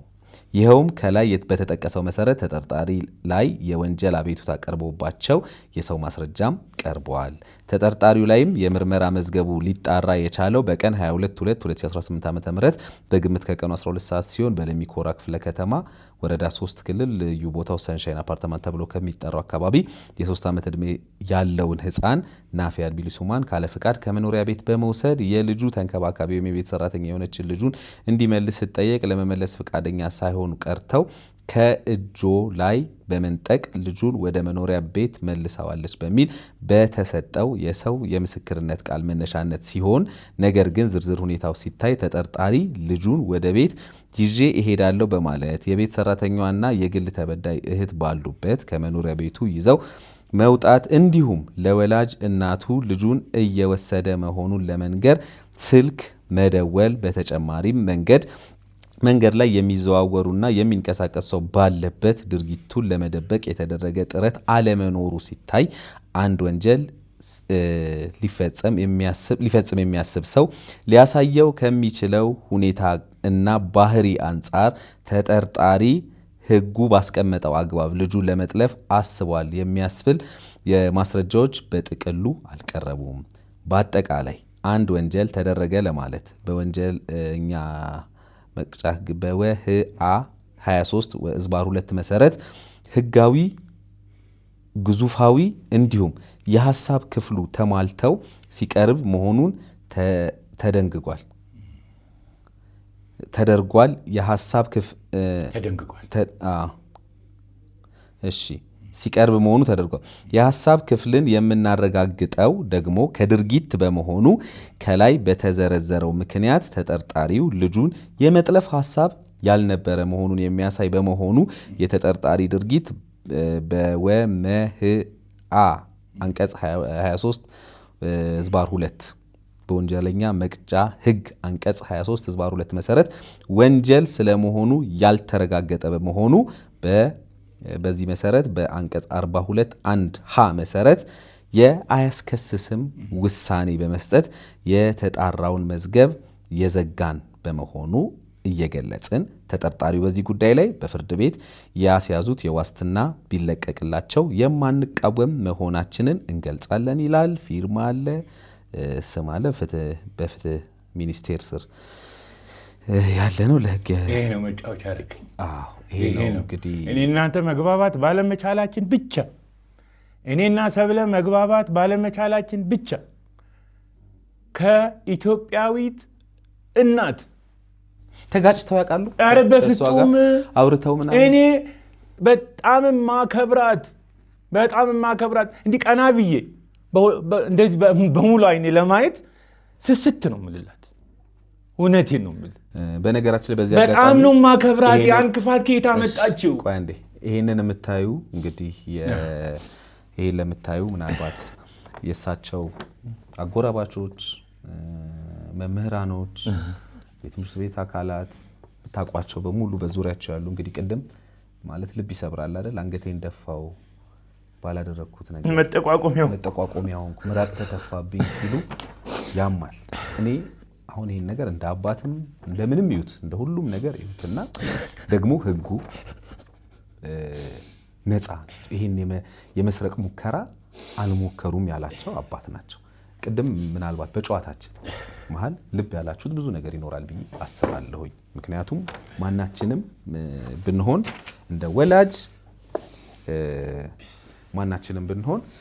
እንደ ወላጅ አሁን እሳቸውን ነፃ ስለተባሉ ሳይሆን የሚኖረንን ግንኙነት በደንብ ማጤን አለብን ብዬ አስባለሁ። አንደኛ። ሁለተኛ ማንንም ሰው ነገሮችን ሳናጣራ ሁሌ የምንለው እንግዲህ የሆኑ ነገሮችን ሳናጣራ አንፍረድ፣ ሰውን አናሸማቅ፣ ሰውን የሆነ ነገር አናድርግ የምንልበትም ዋና ምክንያት አንዱ ይሄ ነው። ይሄው ፍርድ ቤቱ ሄዶ ህጉ አይቶ እኮ እኚህን አባት ነፃ ኖት አሉ። ከዛስ አሁን እናንተ ምን ይሰማችሁ ይሆን? ምራቅ የተፋችሁ ሰዎች እኚህ ሰው ላይ ከስራቸው እንዲፈናቀሉ ኦር መንገድ እየሄደ እንትን እያላችሁ ያላችሁ ሰዎች ምን ሊሰማችሁ ይችላል? አሁን እንግዲህ ምናልባት በብዙ ነገር ሊሆን ይችላል። ምናልባት እኔ አሁን አንድ ነገር ማለት እፈልጋለሁ። የሰው ልጅ አይምሮ ሊኖረው ይገባል ብዬ አስባለሁ። አሁን ይቅርታ ቅድም እኔ ምን አልኳቸው? እሳቸው ለምድር ጉልበት ላይ የወደቁ ማለት ማንም ሰው ለተገቢው ነገር ማድረግ አለበት ብዬ አስባለሁ። ጉልበት ላይ መውደቅ ይቅር በሉኝ ማለት ተገቢ ነገር ሊሆን ይችላል። ግን በተደረገና በሆነ ነገር አይደል? ቅድም ምን አልኳቸው? እንዴት ለምንድን ነው እርሶ አድርገዋል ወይ? እንዴት ጉልበቷ ላይ ወድቄ ይቅር በይኝ አልኩኝ ሲሉ ለምን አልኳቸው አይደለ? ለምን ይሄን ያልኩበት ምክንያት ምንድን ነው? ልቦትን የሚያውቁት እርሶ ስለሆኑ ፌስ ማድረግ ካለቦት ፌስ ማድረግ አለቦት ብዬ ስላሰብኩኝ ማለት ነው። ያው ፌስ ሲያደርጉ ነፃነታቸውን አገኙ። ግን የሄዱበት መንገድ ቀላል ነበር አይደለም። ማለት የሰው ፊት የሰው መዘባበቻ መሆን አባት ሆኑ። ይኸውላችሁ ልብ በሉ። እኛ አባት እኮ ልጅ አላቸው፣ ልጆች አሏቸው። እነዚህ ልጆች ምን ይሰማቸዋል? እኛ አባት እኮ ሚስት አላቸው፣ የልጅ ልጅ አይተዋል። ስለዚህ ምን ይሰማቸዋል ብለንም ማሰብ መቻል አለብን። አሁን እኔ ይሄ የአሸናፊና የተሸናፊ ጉዳይ መሆን አይደለም ያለበት። ቅድም ለሳቸው በግልጽ ተናግሬያለሁ። እኚህ እናት ልጃቸውን ፕሮቴክት ማድረግ አለባቸው። ልጃቸውን መጠበቅ አለባቸው። ልጃቸውን ነው እየጠበቁ ያሉት እኚህ እናት። ለምን ይሄ ነገር ተሞከረብኝ፣ በቃ ጥፋት አይደለም። ምክንያቱም ማንም ወላጅ ሊያደርግ ይችላል። ልጁ ሳይፈቅድ እሱ ሳያቅ ልጁ ነው የሆነ ሰንበዲ መጥቶ እንኳን አስጠኝ ይቅርና አሁን በዚህ ሰዓት ጊዜውን ሁላችን የምናውቀው የለ እንዴ? ምን ነው? የምን መደባበቅ ነው? የምን መወሻሸት ነው? እናውቀዋለን ሁላችንም እኮ ጊዜ ይሆን አይደለም የሆነ ነገር ብንደረግ ሁላችንም ዘለን እንሄዳለን ወደ ህግ። ስለዚህ ወደ ህግ መሄዱ አይደለም ጥፋቱ፣ ግን ወደ ህግ ስንሄድ ህሊናችንንም ጨምረን ስንከራከር እኔ አሁን እዚህ ጋር ጥፋት ጠፍቷል ምንም ብለዋል እያልኩ አይደል፣ ህሊናችንንም ጨምረን ነው አብረን ለክርክር ማቅረብ ያለብን ሐቃችንን ማለት ነው። እኚህ ሰው አድርገው የሆነ ነገር ቢሆን ቅድም ብያለሁ ማንም ሰው ባጠፋው ጥፋት መጠየቅ ስላለበት ቢጠየቁ ቢፈረድባቸው ምናምን ይሄው ነፃ ስለሆኑ ደግሞ አሁን በጣም ፕራውድ እንዲያደርጉ ምናምን አይደለም። የሄዱበት መንገድ ስህተት እንደነበር እሳቸው አምነዋል። ምክንያቱም the only person በቃ አንዱ በቃ ዋናው ሰው እናት እያለች ያንን ሳያስፈቅዱ ያንን ማድረጋቸው እሳቸው በየዋህነት በቃ እኔ በድሮ ጊዜ ይሄ ሆኗል በብዙዎቻችን ላይ ብዙዎቻችን ዘመድ ቤት ሄደን አድረናል። ወላጆቻችን ስራ ቦታ ሆነው ወላጆቻችን የሆነ ቦታ ሆነው ከዛ ተደውለ ልጅሽ እኔ ጋር ነው ልጅህ እኔ ጋር ነው ተባብለን አድገናል። አሁን ግን ጊዜው ተቀይሯል። ምናልባት እንደሳቸው እንደኛ አባት በየዋህነት እውነት ለነገሮችን ለማድረግ የምትሄዱ ሰዎች እኔ የዋህነት መጥፋት አለበት ብዬ አላስብም። የድሮ ኢትዮጵያዊ የልጅ አስተዳደጋችን ባህል መጥፋት አለበት ብዬ አላስብም። መዳበር አለበት፣ ግን ጥንቃቄን ባዘለ መልኩ ጥንቃቄ በተሞላበት መልኩ ፍቃድ በተሞላበት መልኩ ቅድም ብያለሁ። ምናልባት ወደዛ ወደ ነጮቹ ጋር ከሄድን እንኳን ይቅርና በዚህ ደረጃ መሄድ አትኩሮ ማየት ህፃን ልጅ ምን እንደሚያስከትል እያየን ነው። ያ ደግሞ ላፊ ነው። እንደኔ እንደግሌ እንዳለም ሰገድ ንገረኝ ካል ያ በጣም ላፊ ልጅ ሲቆጣም ናይኗን ደውዬ እንደዚህ ይሄን አይደለም ምን እያልኩ ያሉት እንደኛ አለን እኛ ኢትዮጵያውያን ምንም የጎደለን ነገር የለም አለን። ምርጥ የልጅ አስተዳደግ ባል እናውቀዋለን። ህፃን ልጅ እንዴት እየገሰጸን ማሳደግ እንዳለብን እናውቀዋለን ሁላችን። ስለዚህ ያንን ማቀራረብ ነው ትልቁ ነገር። ስለዚህ ነፃ ስለሆኑ በጣም ደስ ብሎኛል። እንግዲህ አሁን ይሄን ሲያዩ ደግሞ እንደዛ ያሉት ሰዎች በሙሉ ይቅርታ እንደሚሉት ተስፋ አደርጋለሁ። በነገራችን ላይ ይቅርታ ትልቅ ነገር ነው። በህይወታችን ላይ መለማመድ መቻል ያለብን ፕራክቲስ ማድረግ መቻል ያለብን ትልቅ ነገር ነው። ይቅርታ ሁሉን ነገር ይፈውሳል። ይቅርታ ሁሉን ነገር ያክማል። ይቅርታ ሁሉን ነገር ያድናል። እንደው ላስቆምህና አዎ ተነስቼ ድፍት ያልኩት ያቺ ናት። በቃ የኢትዮጵያን ችግር የምትፈታው ይቅርታና ይቅር መባባል ናት። ማህበረሰባዊ ትስስሩንም መንግስትና ህዝብ ግንኙነቱንም ተቃዋሚና ገዢ ግንኙነቱንም ይቅርታና ፍቅር ናት ቁልፍ መፍትሄ። ዓለም ሰገድ እጅ ላይ አተኩር። እሺ ልጨርስ። እሺ ስለዚህ በይቅርታ ነገሮችን ማድረግ በጣም ተገቢ ነገር ነው። ይሄ ማለት አሁን በእናንተ ክስም ይሄ ነገር ተግባራዊ መሆን መቻል አለበት ብዬ አስባለሁ። አሁን ኦልሬዲ እዚህ ደርሳችኋል። ዋናው ነገር ሰላም መሆኑ ነው ብዬ ነው የማስበው እውነት ለመናገር። አሁንም እኔ እናንተም እንደ ትልቅ ሰው በቃ አሁን እኛ እኮ እንደ አባት አይደል አሁን እርሶን እኔ እያወራሁት ያለው። ስለዚህ በጣም አከብራለሁ። ስለዚህ እርሶም ቂም ያዝ የለቦትም። አሁን እሷ ከሳኝ እንደዚህ አድርጋኝ በቃ እሳቸው የከሰሱት እርሶን እንደ አንድ ወላጅ ነው። እንደ አንድ ወላጅ ቅድም ብያለሁ እዛ ውስጥ ምን መካተት አለበት ምናምን የህሊናችን ጉዳይ እንዴት ነው ምናምን የሚለውን እሱን እናስቀምጠው። እሱን መረዳት የሚችል አካል ደግሞ አለ። እሱን ገባውት አይደለ? ስለዚህ እርሶም እሷ ቦታ ላይ ቢሆኑ ኖሮ ከመክሰስ ወደ ኋላ አይሉ። ምክንያቱም ልጆትን ለመጠበቅ አይደለ? በቃ አሁን ከሱ መከሰስ አለመከሰስ ውጣ ወረዱ ምናምን አይደለም። ያ አለፈ፣ እግዚአብሔር ይመስገን በሰላም አለፈ አይደለ? አሁን ይቅር ለእግዚአብሔር ተባብላችሁ ነገሮች በቃ በሰላም ምናልባት እሳቸውም ይሄን ቪዲዮ ያዩታል። ሲያዩት እርሶ መምህር ኖት። መምህር ሁሉን ነገር አይደለም የሚያስተምረው አይደለ? ሁሉን አይደለም የሚያስተምረው ከእውቀት ባሻገር በስብዕናም አይደለ? በአስተሳሰብም በምንም አይደለ? ልጆችን እየገሩ ያሉት እርሶ በቃ እርሶ ላይ ደግሞ ይሄ ነገር ሆነ አይደለ? በቃ ይቅር ብለው እርሶም እንደሚያልፉት ምንም ጥርጥር የለኝም እውነት ለመናገር። ምክንያቱም ቂም ይዘው እርሶም ይሄዳሉ ብዬ አላስብም። እውነት ነው ያናድዳሉ። ያው ያናድዳል። በዚህ እድሜ የማይገባኝ ቦታ ላይ ገባው እስር ቤት እኔን የማይመጥነኝ ቦታ። እውነት ነው እርሶ ቦታ ላይ ሆኜ ካሰብኩት በቃ ትክክል ነው። ያማል። ማንም ሰው ይሄ እንዲሆንበት አልፈልግም እኔ በግሌ እውነት ለመናገር። ግን ከሆነስ በኋላ ያንን እያሰብን ያንን እያብሰለሰልን እንኑር ካልን ነጋችንን ነው የምናበላሸው። እቺ ሴትዮ እንደዚህ አድርጋኝ እንደዚህ ከሳኝ እኔን እኮ አዋርዳኝ እኔን እኮ እንደዚህ አድርጋኝ ካልን እድሜ ዘመናችንን የቀረችንን ዘመን ደግሞ እንደዛው እየሆንን እንኖራለን። አይ በቃ ይሄ ነገር ተከስቷል። አንዴ አሁን እርሶ ዊን አድርገዋል አይደለም? በውድድሩ ላይ ለምሳሌ በፉክክር ከወሰድነው ኮርሶ በቃ ነፃ ብሎታል ፍርድ ቤት አይቶ ግራ ቀኝ አይቶ ፍርድ ቤት የማጋግቶ የመውሰድ እንትን አይደለም መዝገቡ ይመለስ ብሎ ፈርዶሎታል። ግን ይሄ ሊያኮራ ሊያመጻድቅ ሳይሆን የሚያስፈልገው ኦኬ ከስተት ቅድም ምን አሉኝ ተማርኩኝ ልክ ነህ አላሉኝም እኔ እንደዚህ ማለት ማድረግ ነበረብኝ ምናምን። ስለዚህ አሁንም ከእርሶኛ መማር ያለብን እሷቸውንም ቢሆን በቃ ባለማወቅም ነው ልጅን ከመጠበቅ አንጻር እንደሆነ ተረድተው እኔ እንደዛ ስለምረዳው ነው እኔ እሳቸው የከሰሱበት መንገድ ብዬ የማስበው ልጃቸውን ከመጠበቅ ልጃቸውን ፕሮቴክት ከማድረግ አንጻር ነው ብዬ ስለማስብ ይሄን በይቅርታ ታልፉታላችሁ ብዬ አስባለሁ። የመጨረሻ እድል ስጦት የመጨረሻ አታርግብኝ። እሺ ባጫሞል ሁለተኛው የፍርድ ቤት ቀጠሮ ሮብ ቅድም ያልኩህ 7 ቀን ሲጠየቅብኝ በሚቀጥለውም ሮብ ሌላ 7ኛው ቀን በኋላ ሌላ 7 ወይም 14 እንደሚጠየቅብኝ ስላመንኩ በቀጥታ ደብዳቤ ጻፍኩላት ከፖሊስ ወረቀትና እስክሪብቶ ወስጄ ለባለቤቴ ይሄን ሰሚት ኮንዶሚኒየም ቤቱ ሽጭና ቄራ ነው ብያለሁ አይደል? ቄራ እናትሽ ጋር ግቢ ብቻሽን እንዳትሰቃይ። እኔ የምፈታ አልመሰለኝም። ጨክነውብኛል።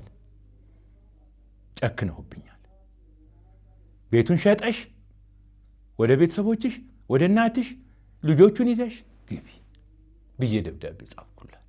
እድሜን አውጥቼ ወደ እስር ቤት የተመለስኩ እኔ 10 ዓመት 20 ዓመት ይፈርዱብኛል ብዬ ሰግቼ ሁሉ ነገር ተስፋ ቆርጬ እዛ ሞቼ ሬሳ ይወጣል ብዬ ምክንያቱም ጨከኑብኛል። እንደዚህ ቀላል ነገር ቅድም ያልኩ የሜክሲኮዎቹ ብርቱካን ሚደቅሳዎች በደንብ ክሪቲካሊ አይተውት በ5,000 ብር ውጭ ሆነ ተከራከር ያሉኝን ቀላል ኬዝ 7 ቀን እያለ እንደሚሄድ ስለገመትኩ ተስፋ ቆርጬ ወደ ሚስቴ ተሯሩጣ እንደዛ አረገች። ለእሷ ትልቅ ክብር አለኝ። ተንበርክኬ በኋላ በእግዚአብሔር ፊት አመሰግናለሁ። አንዱ ሀሳቤ ይሄ ነው። ሌላው በይግባኝ ወጣሁ። ከወጣሁ በኋላ ሞባይሌን ተቀብዬ ከሚስቴ ቴክስት ጻፍኩ። ለከሳሼ ለወይዘሮ ሰብለ በጣም የማከብሮት የክርስቲናን እናት ልጆቹን በጣም ነው የምወዳቸው። ልጆቼ ናቸው። ይኸው ዛሬ ተፈትቼ ቤቴ ገብቻለሁ። በጣም ተጎሳቁዬ ነበር የምትል ጽፌ መጨረሻ ላይ ነገ ቤቱ መጣለህ አልኩ። ቅንነቴን አየህ። ምንድን ያልኩት ሽማግሌ እዛው ኮንዶሚኒየም ግቢው ትላልቅ ሰዎች ሴቶችም ወንዶችም አድርገን ወጣቶችም ልንሄድ እየተነጋገርን እያለን ነው። ሽማግሌ ይዤ ልሄድ ቅዳሜ ነው ይህን ቴክስት ያደረኩት። እሁድ ሽማግሌ ይዘን ቤታቸው ልንሄድ አውቶማቲክ ለመርማሪው ፖሊስ ደወሉ እሳቸው። ከዛ በኋላ መርማሪው ፖሊስ በቀጥታ ደወለ ለሚስቴ። መጥቼ እንደገና እዛ እስር ቤት አላስገባው ነው አላት። ምን ብላ ደወለ? እያስፈራራኝ ነው። እኔ ግን ነገ ቤት እመጣለሁ ነው ያልኩት። አየህ፣ ለዛ ቤት ክብር ነው እኔ ያለኝ። እንግዲህ ሽማግሌ ይዤ ነው የምሄደው። ዝም ብዬ በአካል እኔ አልሄድም። ብቻህን ሂድ ብትል ያን ክፋት ተመልከት። ለፖሊስ ተደወለ። መጥቼ እንደገና ቀፈድድሃለሁ አርፈህ ማትቀመጥ ከሆነ ንፍጣም ተብያለሁ። ሚዲያው ላይ ማስኩ ላይ እንደ ንፍጥ። ከዛስ ልጄን ሰርቆ ሊሄድና ሊሸጥ ቴክስት ይጻጻፍ ነበር። እኔ እያስጠናው ነኝ። ተከታታይ ስልክ ይደወልለት ነበር። ትልቅ የመንፈስ ስብራት የገጠመው እሱ ጋር ነው። ቴክስት ይጻጻፋል። ኢትስ ኦኬ ኖ ፕሮብሌም ይላል። ስለዚህ ልጁን አግቶ ወስዶ ሊሸጥ እየተነጋገረ ነበር። እዛ ሚዲያ ላይ የተነገረ አሁን ይህንን የሚያዩ ደግሞ ሰዎች ያው ነፃነቶትንም ስለሚያዩ ነፃ መሆኖትን ሀቆትን ስላዩሎት አሁንም ያ ግንኙነት ይቀጥላል ብዬ አስባለሁ። እንዳልኩት ጥንቃቄ ማድረግ በክፋት ማሰብ በቃ አሁን ለመጋባቱ ምኑ ጠቃሚነት የለውም ብዬ ስለማስብ ነው እኔ ከዛ አንፃር እንመልከተው ሁላችንም። ምክንያቱም ይሄን የሚያዩ ተመልካቾችም የእርሶን እውነት አዩ እኮ በቃ ይሄው አይደል እውነቶት ወጥቶ አዩ።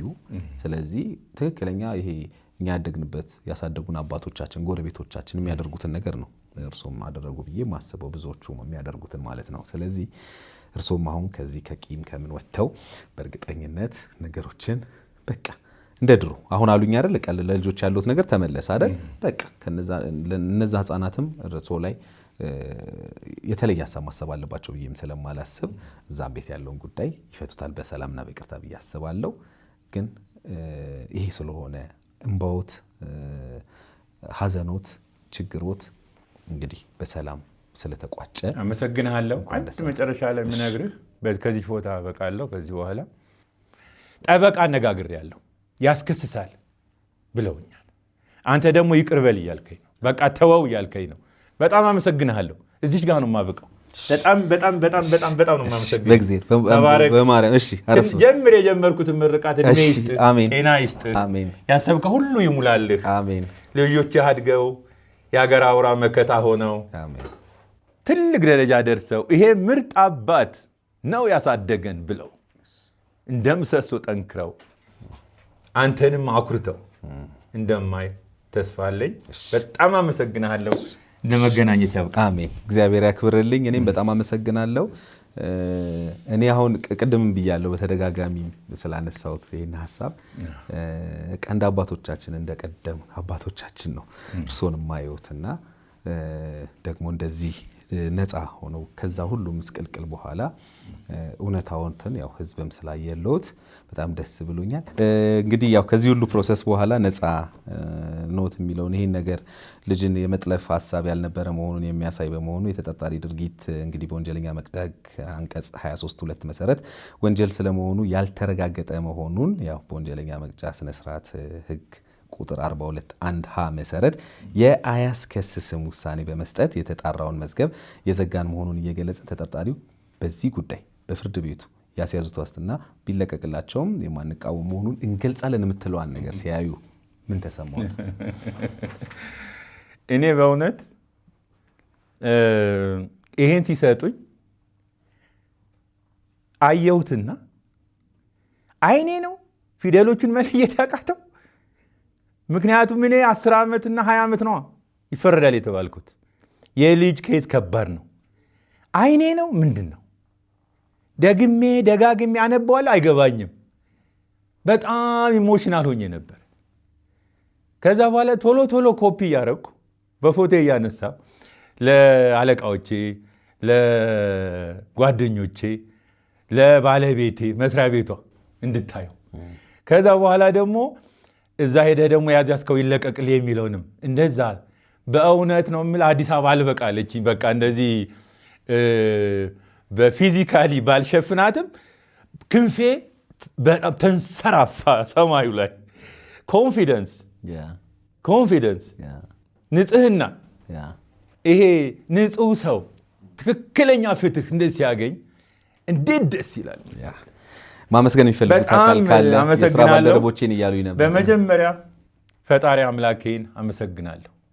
ቀጥዬ አብራኝ የተሰቃየችው 1 ሳምንት ሙሉ የተሰቃየችው ውዷን ባለቤቴን አመሰግናለሁ። ቀጥዬ ልጆቼን በእውነት በዚህ ኬዝ ባንሰማው ብለውኝ ነበር። ነገር ግን በርቀት ሆነው እየተከታተሉ አንድም ኮሜንት ሳያደርጉ በትዕግስት ስለተከታተሉ ልጆቼ አመሰግናቸዋለሁ። በአራተኛ ደረጃ ለእኔ ተቋም ፕሬዝዳንት ሚስተር ኢዮብ አየለ በአሜሪካ ነበር። እንደሰማ ነው ኬዙን ሮጦ የመጣው። እንደመጣ እኔን አግኝቶኝ ወደ ወይዘሮ ሰብለ ቤት ነው ይዞኝ ሄደው። ከዛ በኋላ አጨባብጦን አስተቃቅፎን ከፍ ያለ ምስጋና አቀርብለታለሁ። በጣም ሩህሩህ ደግ። እዛ ስታሰር የአንድ ቀን ደሞዝ እንኳን አልተቆረጠብኝም። በጣም የሚገርም ሰው ነው። እግዚአብሔር ረጅም ዕድሜና ጤና ይስጠው። ለኢትዮጵያ አባት ነው እሱ። በእውነት እንደው ወደ መንግስትም ጠጋ ብሎ ቢያማክር ደስ ይለኝ ነበር። እንደ ሀሳብ ነው ይሄ። ቀጥዬ የትምህርት ቤቱን ኃላፊዎች ወይዘሮ መስከረምን፣ ወይዘሮ ሳምራዊት፣ ወይዘሮ ወይኗ ወይንሸት፣ ዳጊን፣ ታምራትን፣ ባንታ አምላክ፣ ባንታየሁ፣ አንተነህ አሉ ሌሎችም ስማችሁ መምህራኖችም በሙሉ በእውነት ከጎን የቆማችሁ ስላበረታታችሁኝ በጣም በጣም በጣም ነው የማመሰግነው። እግዚአብሔር ይስጥልኝ እላለሁ። እሺ እኛም በጣም እናመሰግናለን። እንግዲህ የተከበራችሁ ተመልካቾቻችን ከዛሬ ባለ ታሪክ እንግዲህ ጋር ያደረኩት ቆይታ ይህን ይመስላል። እንግዲህ በብዙ መልኩ እንደተማርንበት ተስፋ አደርጋለሁኝ። በልጆቻችን ጉዳይ ላይ በልጆቻችን ዙሪያ ላይ ልጆች በማሳደግ ሂደት ውስጥ እንግዲህ ሊገጥሙን የሚችሉ ቻሌንጆችን እንዴት ማለፍ አለብን ለሚለውም እንግዲህ ማሳያ ነው ብዬ አስባለሁኝ። በሌላ ጊዜ በሌላ ታሪክ እስከምንገናኝ በዚሁ ሰናበታችኋለሁ። በዮሃ ሚዲያ የሚቀርብ ታሪክ ካላችሁ እኛን ማግኘት ከፈልጋችሁ ደውሉ። የመረጃ ክፍል ባለሙያዎች ሀሳባችሁን ተቀብለው ከኛ ጋር ያገናኟችኋል። እኔ አለምሰገድ ታደሰ ነኝ። መልካም ጊዜ